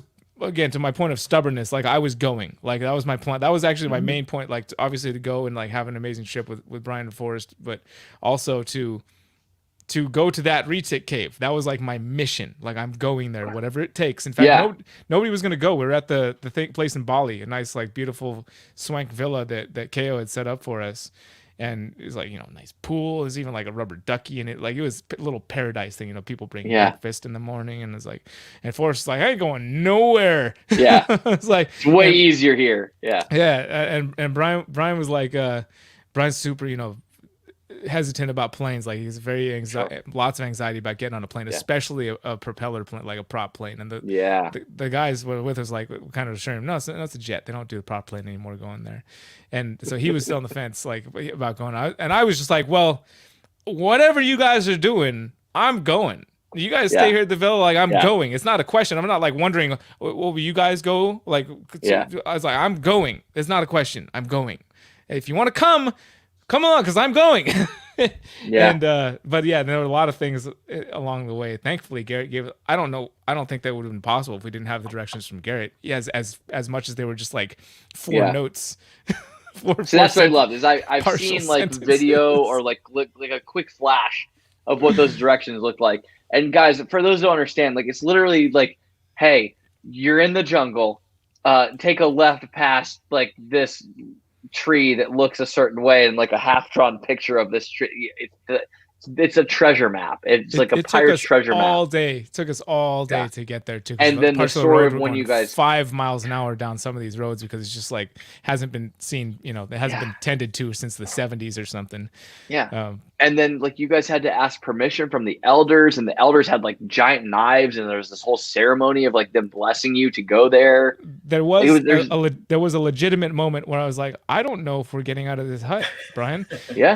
We talked about it plenty. I feel like when I tell the story of beating a dead horse, because we both told it so many times. He's told it on his podcast. No, I've told you're it, not, because I've only heard it a couple times, and I think our audience will appreciate it. An absolutely legitimate moment where we're sitting in this hut in a country of people that smile everywhere, with the security guards. Everybody smiles at you. It's just a smiley, happy country, and we get finally make this village. Like, even the kids everybody's smiling. We're running in the village. All the kids are chasing the cars, like out of National Geographic. And then we finally make it in this hut, and all of a sudden the vibe goes from the happy country to this dark little hut where nobody is smiling and everybody's dead serious. And the elders are sitting there. Everybody's looking at us. They're talking. We haven't spoken to anybody we haven't understood what anybody's saying since we got to the island, from the airport on. And it was just like, oh, this is different. This is different than how the whole trip's been going so far. Everybody's been real happy and positive. Why is nobody like showing any sign of teeth or even like a glimmer of, anything other than this is serious? We are the sacrifices, aren't we? Because there's still some of those islands, there's still like, headhunters and stuff like that. And so there was a legitimate moment when I thought, I was just waiting. I was kind of like, I was just looking I was watching Brian watch his bio. I could tell he was tense too. I could tell he was just like, I don't know about this, man. And there was a window, there was this one window, and I was just like, I was just waiting for him to twitch, and I was out the window. I was just waiting. 100%. Obviously, that's the great thing about stories where you think you were going to die. Spoiler alert! I'm still here. Here I am telling the story. It's all good. Almost a Brian barbecue, but the big knife. When the big knife came out the back, that was the moment when like Brian still didn't move, and I was just like, well, you're still sitting there, so am I still sitting here too. I guess, man. But I would love for you guys to make copies of that map. I think you guys could sell them, and I don't mean to make that sound as like dirty and like commercial as it sounds. Totally, But you just totally took it and ruined it, Zach. Thanks. yeah, It's well, that's so fine. That's fine. I filthy, still think you man. should pursue it, even though. Yeah, I mean, we're gonna do it. I'm just saying. So filthy. No, I think that'd be really cool, man. Because I know I'm not the only person that story like resonated with.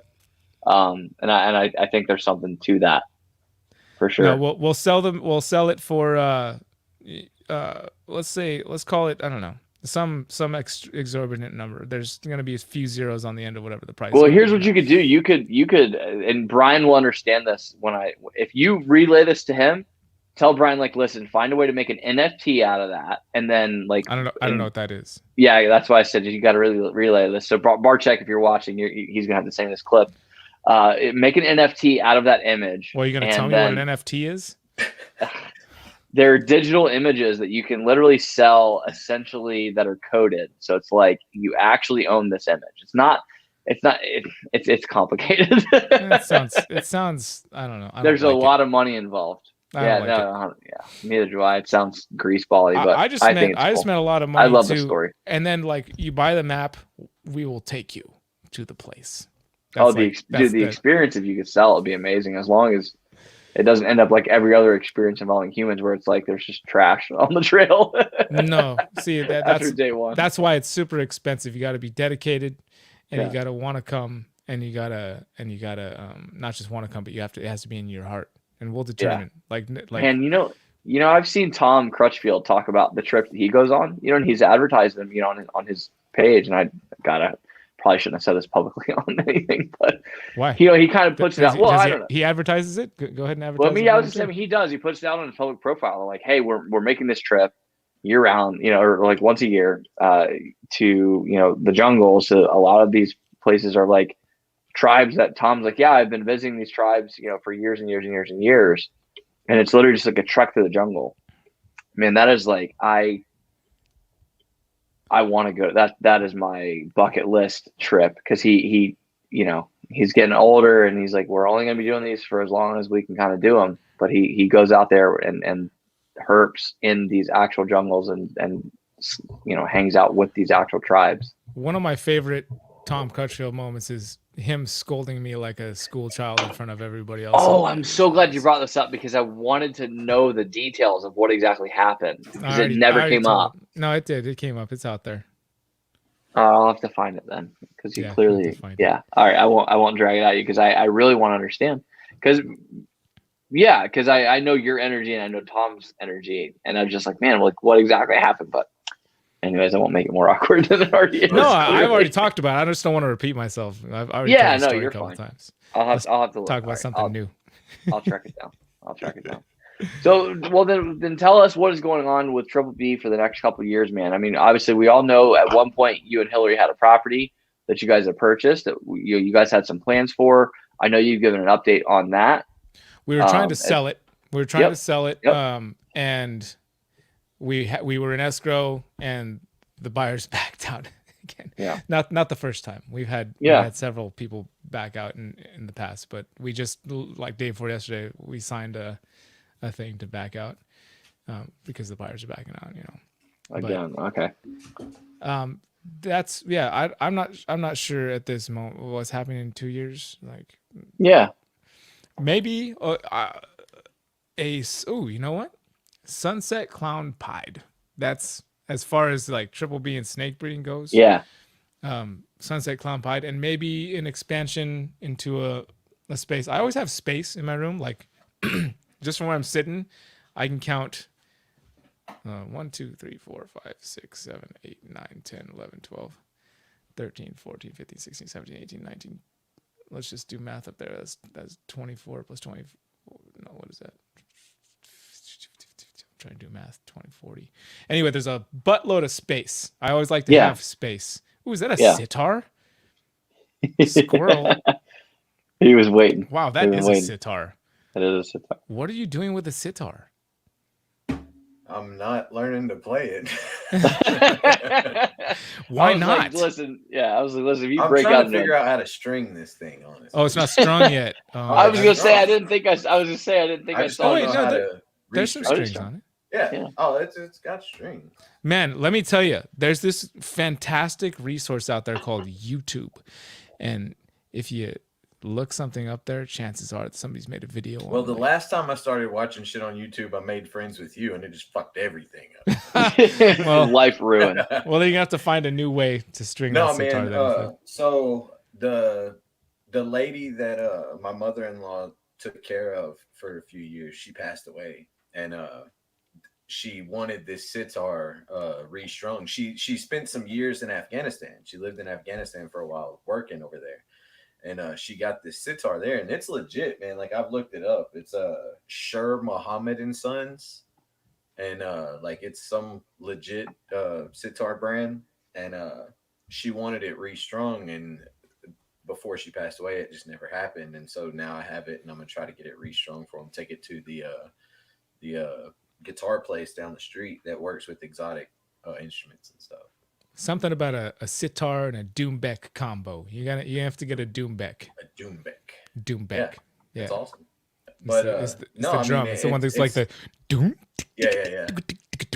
Like that thing. Yeah. It's a beautiful instrument, man. Like, it feels great. It, like, some of the details, like in the backside. I'll see if I can show you. Oh, I'm all about those details in the backside, dude. Yeah, that and look head at boobs. that. Details in the That's backside. lifted up and raised up. Yeah, it's a beautiful instrument. Like, Oh wow. Yeah, it's that's all gorgeous. like Man. handcrafted. That is beautiful, man. Ooh, I just found out something about instruments and them being handmade. I think that's all the information I'm allowed to divulge at the moment, unfortunately. But Ooh, I feel like I was there when you heard about this, and I only heard half of a second of a tidbit, and it was interesting. it is interesting. I feel like y'all are talking way too much about some shit I don't know about. Zach's just Well, I feel like pretending, I was gonna say, I feel like Brian just gave me the look like you're definitely not supposed to know about that because it was whispered to me. And I don't actually know a lot. I just, again, okay, so somebody whispered whispered to me live on fucking YouTube. Yeah, I don't know anything about anything. Bradley. What is it from that show? I don't know shit about fuck. That sounds like a Matthew McConaughey line. Actually, she's basically like the female version of Matthew McConaughey. She's got curly blonde hair, just like him. Ooh, speaking of girl versions of somebody on a video, you guys ever try to watch the second Boondock Saints? No. I have, and it was not good. You tried? Did you succeed? I did, and none of it was good. You made it the whole way through? Yeah. Wow, you must have been bored that day. I think I want to say it actually took me like 3 or 4 tries. Yeah, to get all the You way were through. dedicated. Like, I was gonna say, because I loved the first one that much. I mean, I really did. Yeah, and but there was there was that lady that was trying to play Willem Dafoe's part, and it's just like she was trying to be Willem Dafoe. I was like, please stop, and then I was like, you know what? Let's just stop. Oh, what's wrong, T? Oh no. What's the matter, T? Come here, T. Yeah. She misses me. We had a long day together, and she just needs some daddy, I think. Come here, tired girl. Don't be sad. Don't be sad, girl. Oh my goodness.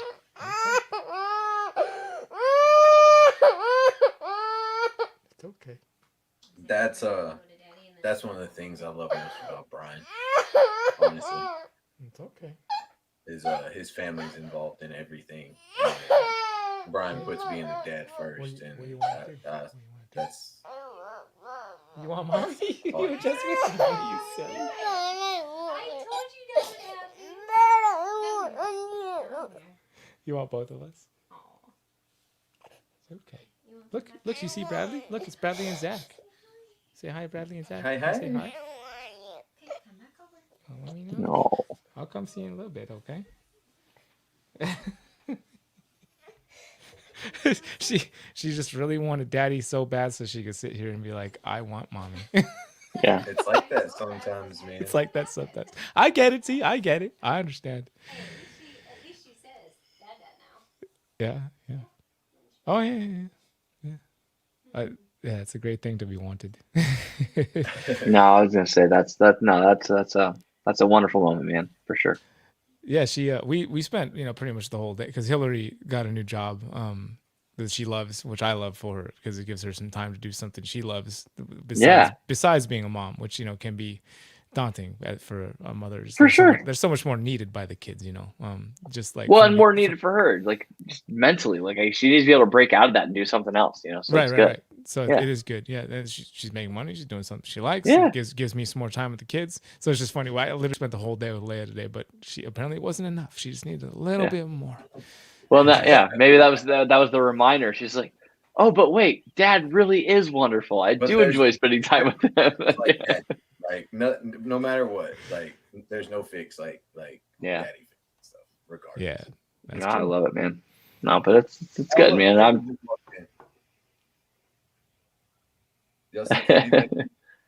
Katie. Yeah, so it just hard. It was very dark back there. But. That's actually the first time Katie's ever showed her face on Connected by Creatures. Woohoo! Yeah. All kinds of firsts. All kinds of firsts. What did she say? Don't get used to it? No, she said she bought pizza. No, Katie never shows her face on anything. And it's funny because like there's been times when Brian was like trying to show Katie on something and she like runs from him. And Katie made real good friends with Dave Kaufman over the weekend. And like Dave Kaufman and Katie said they talked for hours, and they talked about, you know, Dave Kaufman's significant other and all kinds of shit. And we were looking back at Tinley from 2019, and Katie and I are in Dave Kaufman's video, and like we didn't even know Dave then, but we were talking to you in the video. And I was like, look, Katie, you and Dave Kaufman were just fucking destined to be friends. You were in his videos 2 years ago when you didn't even know him. She was like, yeah, me and Dave are friends. Like, you're an idiot. She also made real good friends with Philip, though. PD's Reptiles. Oh, yeah. No, Katie's awesome, great, man. By the way, like, those of you, if you get time to hang out with Philip, Philip's awesome. Shout out to Philip. PD's Reptiles. super chill, man. Not super like chill. Dave. Not like Dave. Not even close. Poor Dave. Jesus.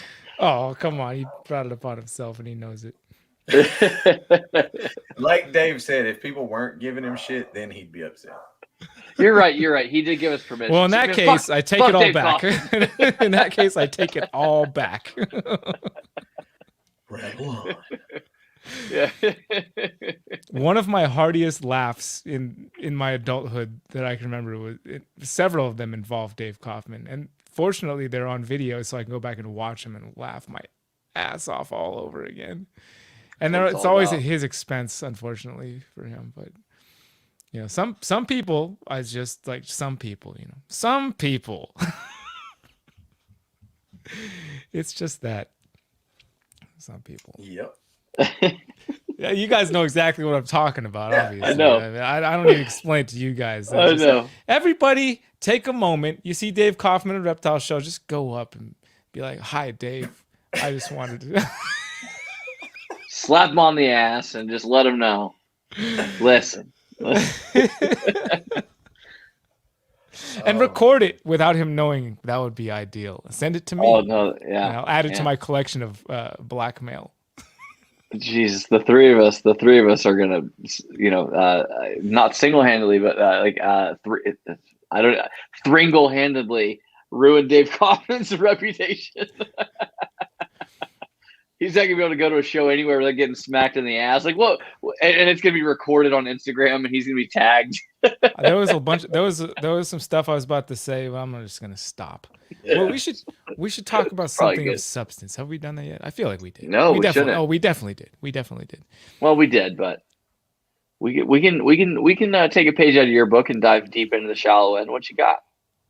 How deep do you want me to go? Yeah. I mean, you know, whatever you're into, man. I mean, it's not. I was deep on searchable. I was trying to help you guys out with the thumbnail. Probably not going to work the same with me, but I don't have one. I'm not ready with that. If you have something like that. With the depth? No. I'm way too comfortable at this point. I'm like way too comfortable. I feel it. That's all we ever wanted was you to be comfortable. I am. Thank you. Because you're a different dude when you're comfortable. Not a different dude, just a more real version of you when you're comfortable. because I've been around you when I knew you were uncomfortable, and I've been around you when I knew you were really comfortable, and like there's just more of Brian than people get to see sometimes. Oh, sure. Yeah. As Hillary always says, you got to have some things that are secret. You got to have some things people don't know. Um, yeah. If I'm super uncomfortable and there's a room, I generally have my back to the wall. And I'm like, just kind of like, You and I've actually had that conversation. oh, yeah, Uh, yeah, yeah. you remember? I don't remember the name of the place when we were in Detroit, and we were arguing over who got to sit with their back to the wall at the table. I was like, no, fucking that tavern we went to.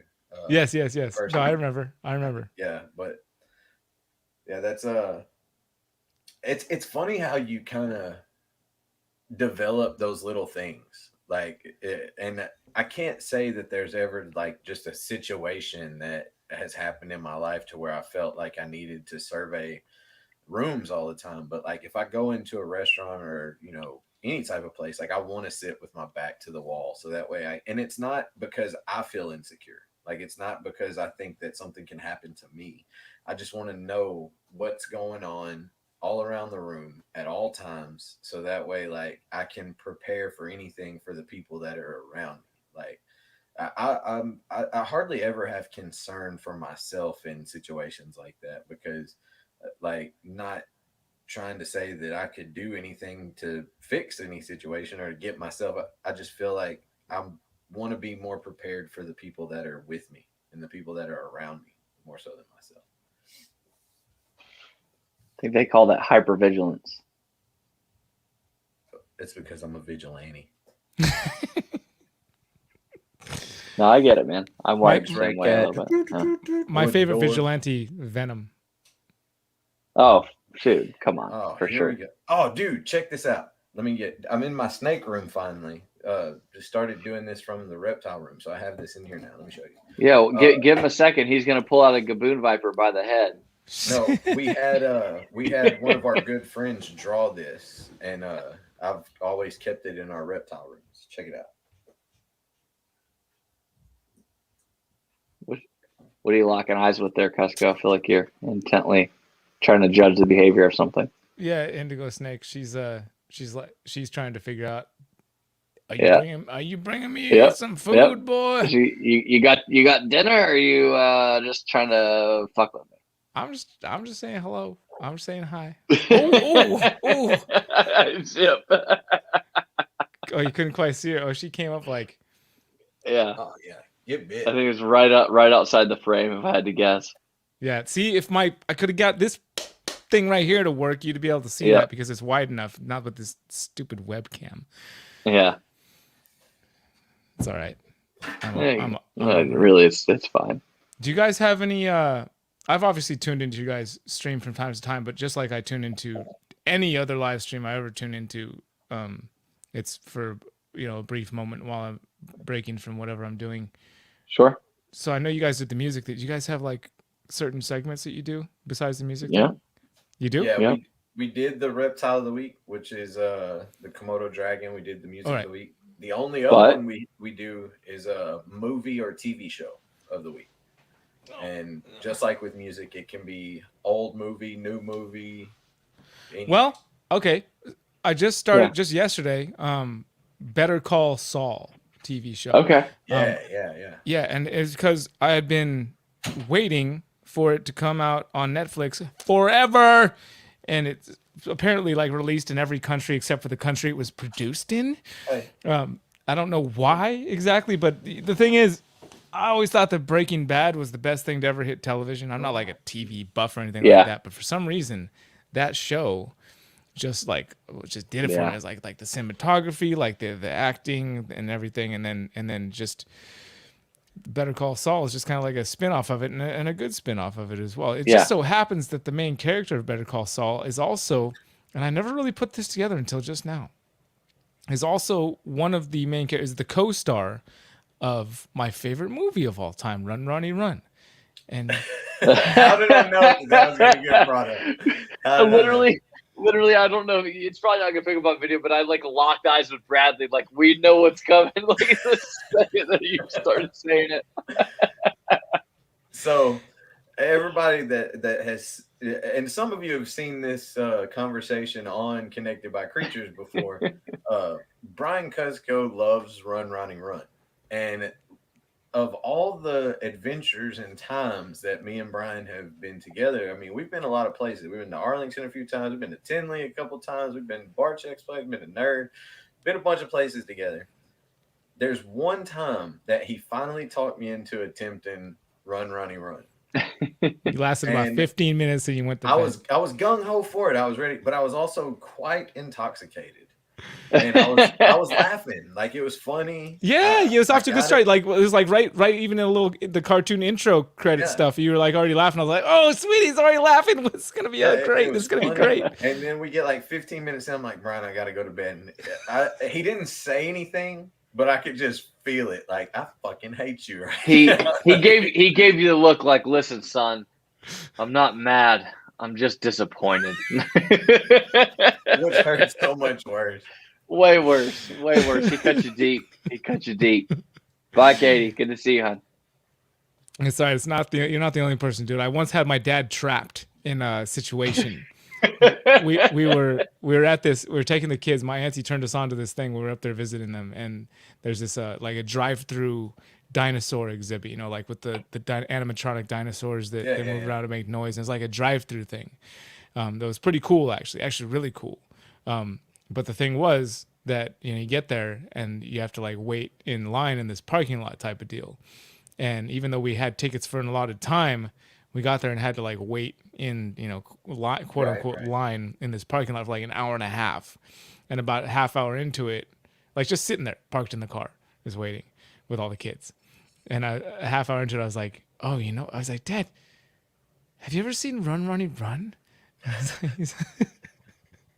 And so he's sitting in the driver's seat, and I just find it. I'm able to get it up on my phone, and I just plop it right there in the dash, right at the steering wheel. And we're literally sitting there waiting. We were a half hour into what's going to be an hour and a half wait, so he had nothing else to do. Hillary even at one point, she's like, "Is this appropriate for the children?"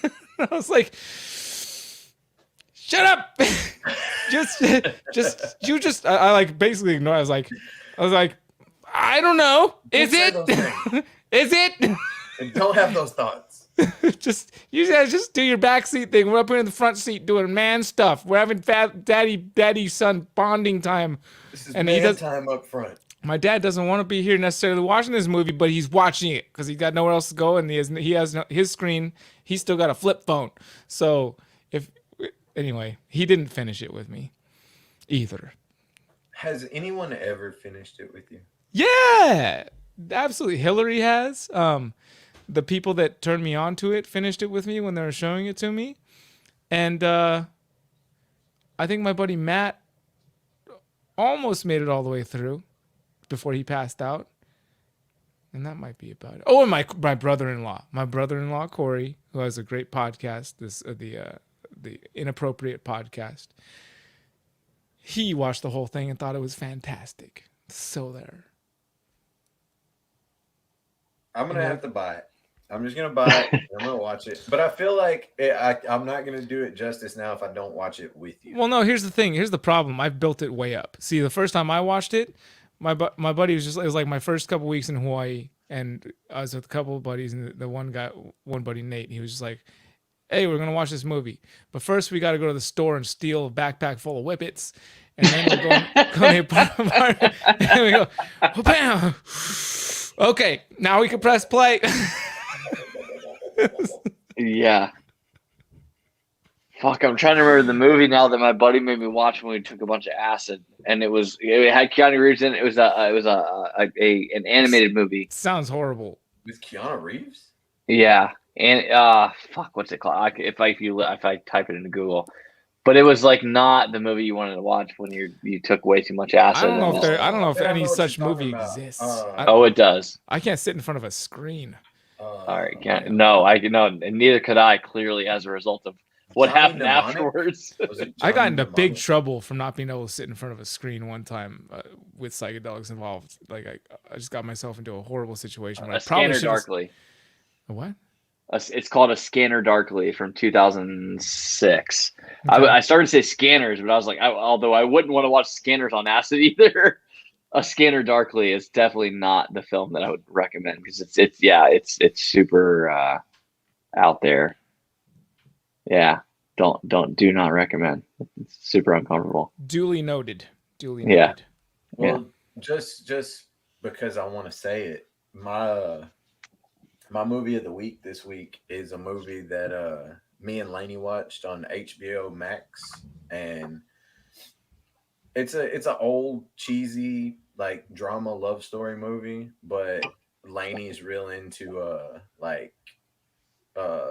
witchcraft and crystals and Wicca Sure. and stuff like that. So we watched Practical Magic with Sandra Bullock and Nicole Kidman.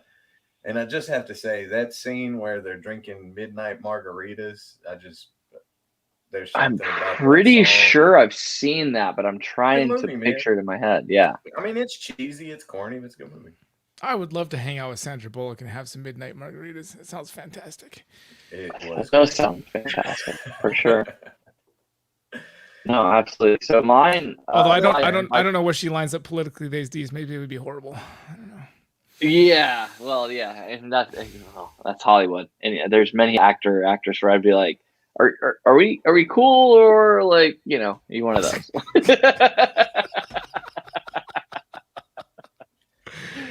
You guys take that however you want. Brian we're has not a snake. We're not I should chasing get that. a snake out. What kind of snake? I know that's how I was feeling the same. But the only snake that I was like, oh, this is gonna be interesting is like this male pure super dwarf retic behind me.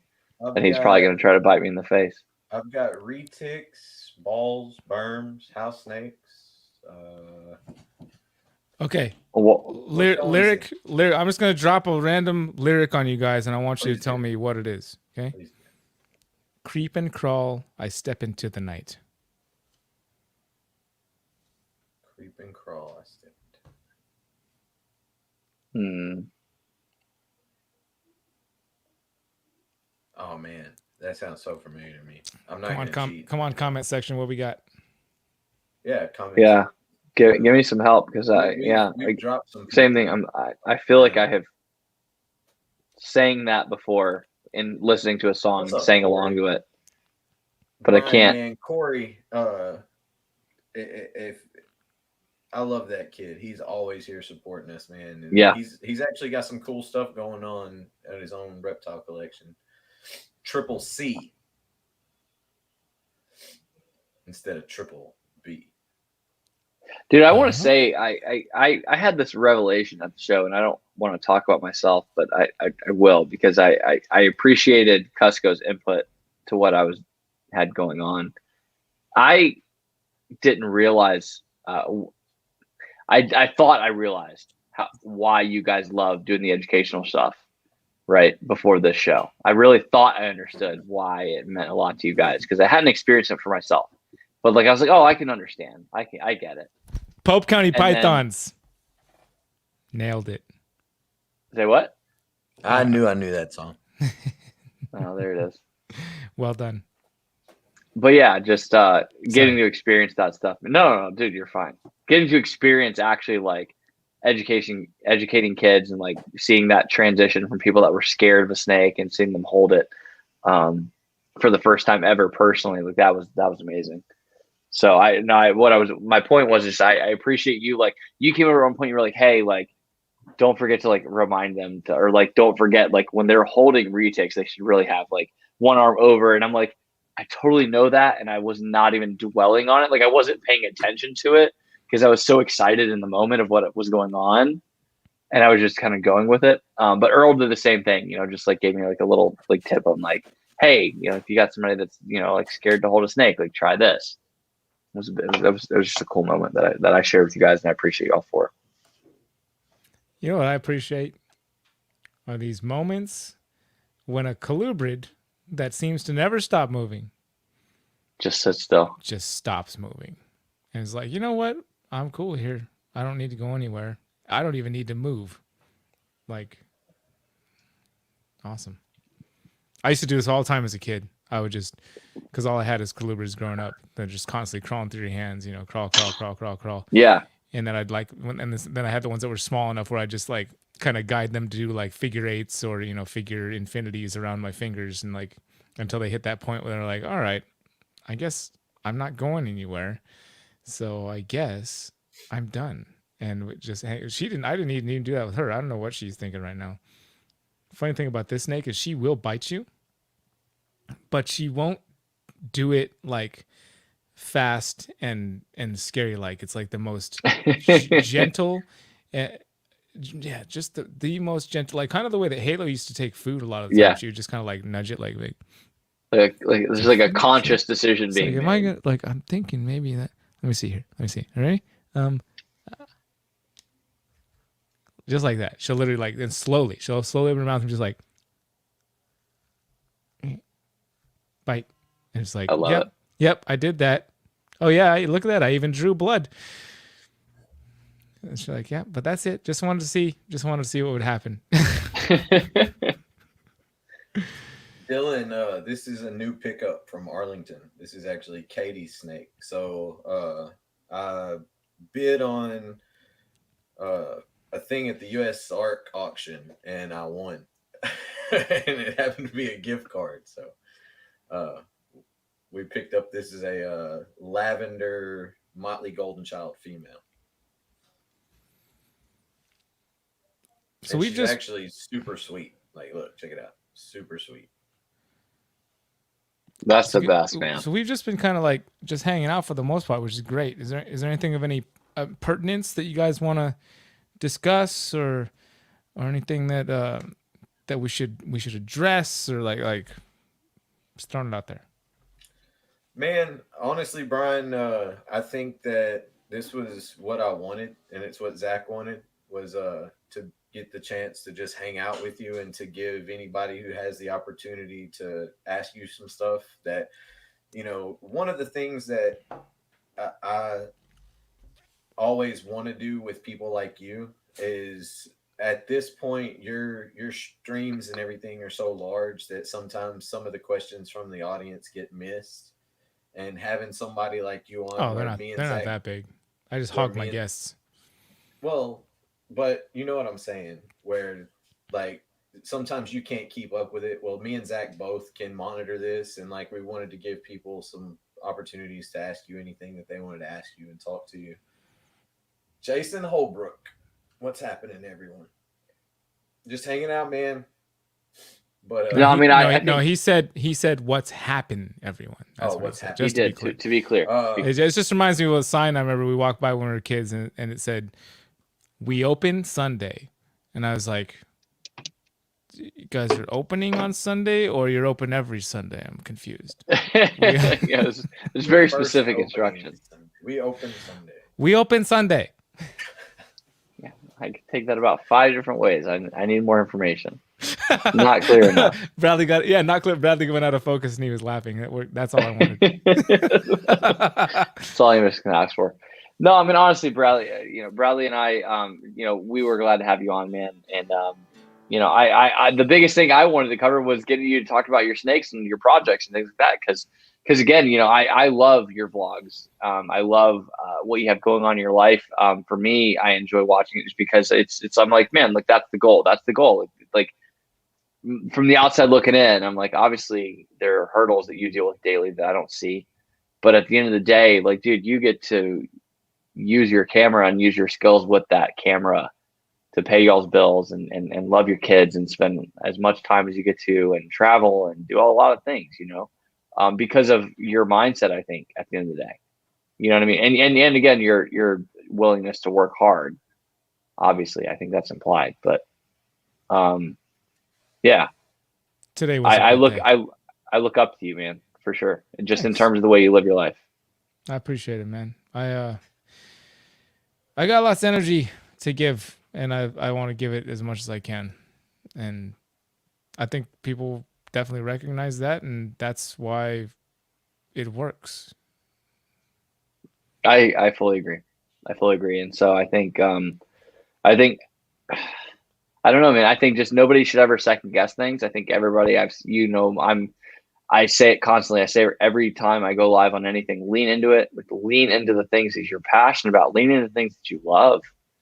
And I think that, Brian, you can attest to it. Like, you'd be amazed what happens on the other end. And that's where I wanted to go more than anything, just because that's why I feel like you and I have always kind of just been on the same page even before we really knew each other. You're the first Patreon, that I ever subscribed to or whatever. But just I think that's what I agree. I think that's why a lot of people are drawn to you, because they're drawn in by what you do on social media, and then they meet you and it's like, oh shit, yeah, he really is like this. And so then it's just easy after that. And that's rare. So we appreciate you, man. Bradley, you got anything else before we wrap up? I appreciate you guys too, man. Well, Bradley's the master of wrapping up. He's wrapped. wrapped around reptiles. I can honestly sit here and hang with you guys all night, honestly. But well, yeah, I'm sorry, guys. I was real caught up in. I noticed snake's head. I do the same thing, dude. I do the exact same thing, man. Like, I finally got her to sit still long enough to where the camera would focus on her head stamp, and like I was just kind of stuck in that for a second. Right? But no, man. So, and don't tell me to shut up, Brian, because I'm gonna say it anyway.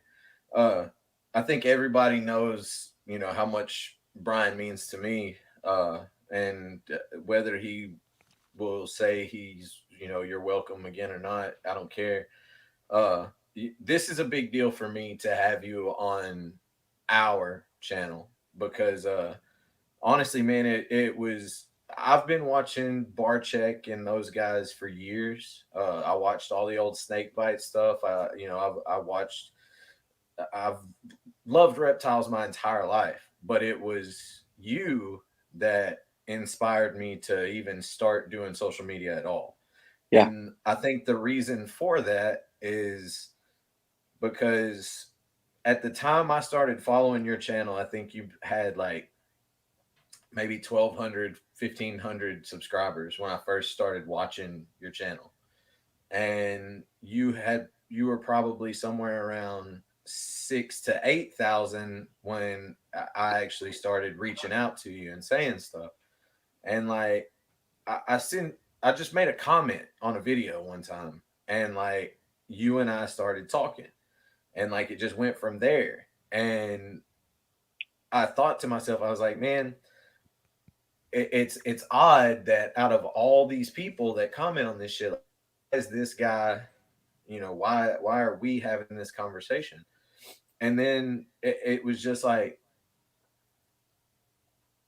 I think I want to attempt this, and not anywhere near in the same capacity that you're doing it, but like it's Katie said it best in Arlington. It's different now because like Katie watched people come up to me and hug me saying, "Oh, I love your content," and "Oh, I love Connected by Creatures," and I was that guy, like I followed you around like a puppy, although you never made me feel that way. Never once did you make me feel like a tag along. Never once did you make me feel like, even the first time that we met, like, which was a great time, like it was amazing the first time but if there's somebody that means more to me in the reptile world, it's you, because you've shown me that like any normal person that loves this shit can have a platform to reach other people. And that's what it's always been about to me, is reaching other people and showing them this thing right here is not a monster. This is not trying to kill your kids or your cats or whatever. It's just an animal that's misunderstood.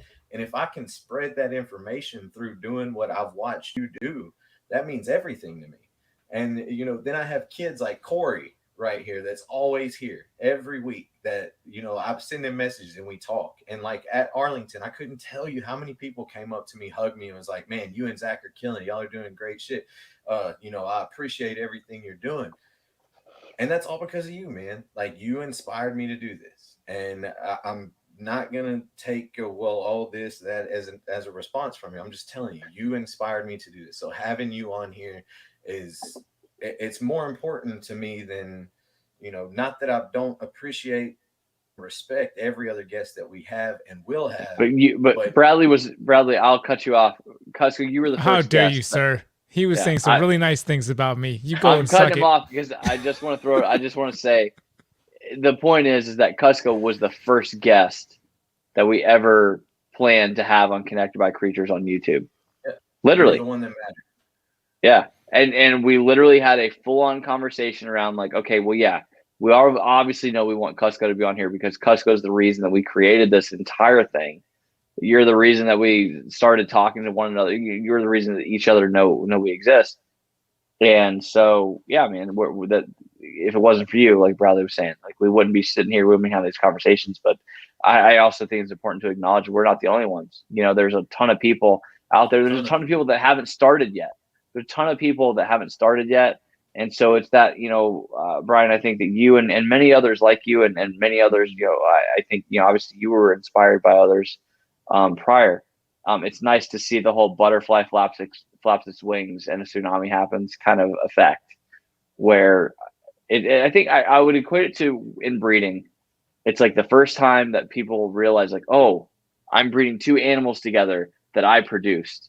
Like that's got to be a real moment. I haven't reached that yet. I got to watch you reach that pivotal moment on camera, and that was amazing. And that's how I feel about what we have going on with Connected by Creatures. It's like this is that moment where everything's come full circle and just a lot of that stuff. So, yeah, I don't want to make it too awkward for all the people that are trying to listen and get whatever energy awkward till you said it was. But Zach always makes it awkward.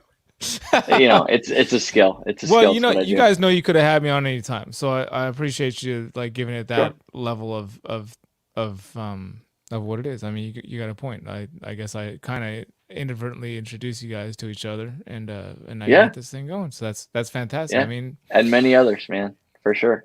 I just try to do what I'm doing. If what anything I ever do like inspires anybody else to do something that they feel is good and that makes them better, then that's a huge win in my book. Like a big fat win for life. So I'm glad. Thanks. No, we love you, buddy. I love you guys too, man. We were just hanging out together in Arlington. Now we have to do this freaking computer thing. Last live stream I'm doing ever. Everything's gonna be in person from here on out. 100%. You guys hear that? We're gonna end that. We're gonna end this on Brian Kusko saying it's over. This is his last stream ever. Yeah, you hear that, Dylan? You gotta come. We gotta hang out in person and do the interview, dude. That's what it is. You got it. Make it happen. Seriously. Dylan's got to save his questions. He says. Cut it. That's it. All right, guys. So make sure you tune in next week. We got Garrett Hartle from Reach Out Reptiles, another loved one to me and Zach, and a loved one to Kusko as well. I can't stand him. Brian, man, we love you. Thank you for doing this with us. It means everything to us. And we love every one of you guys that came in and everyone that watches it later. And we love everyone who feels like they are connected by creatures. Thank you guys. Later, guys. Nice.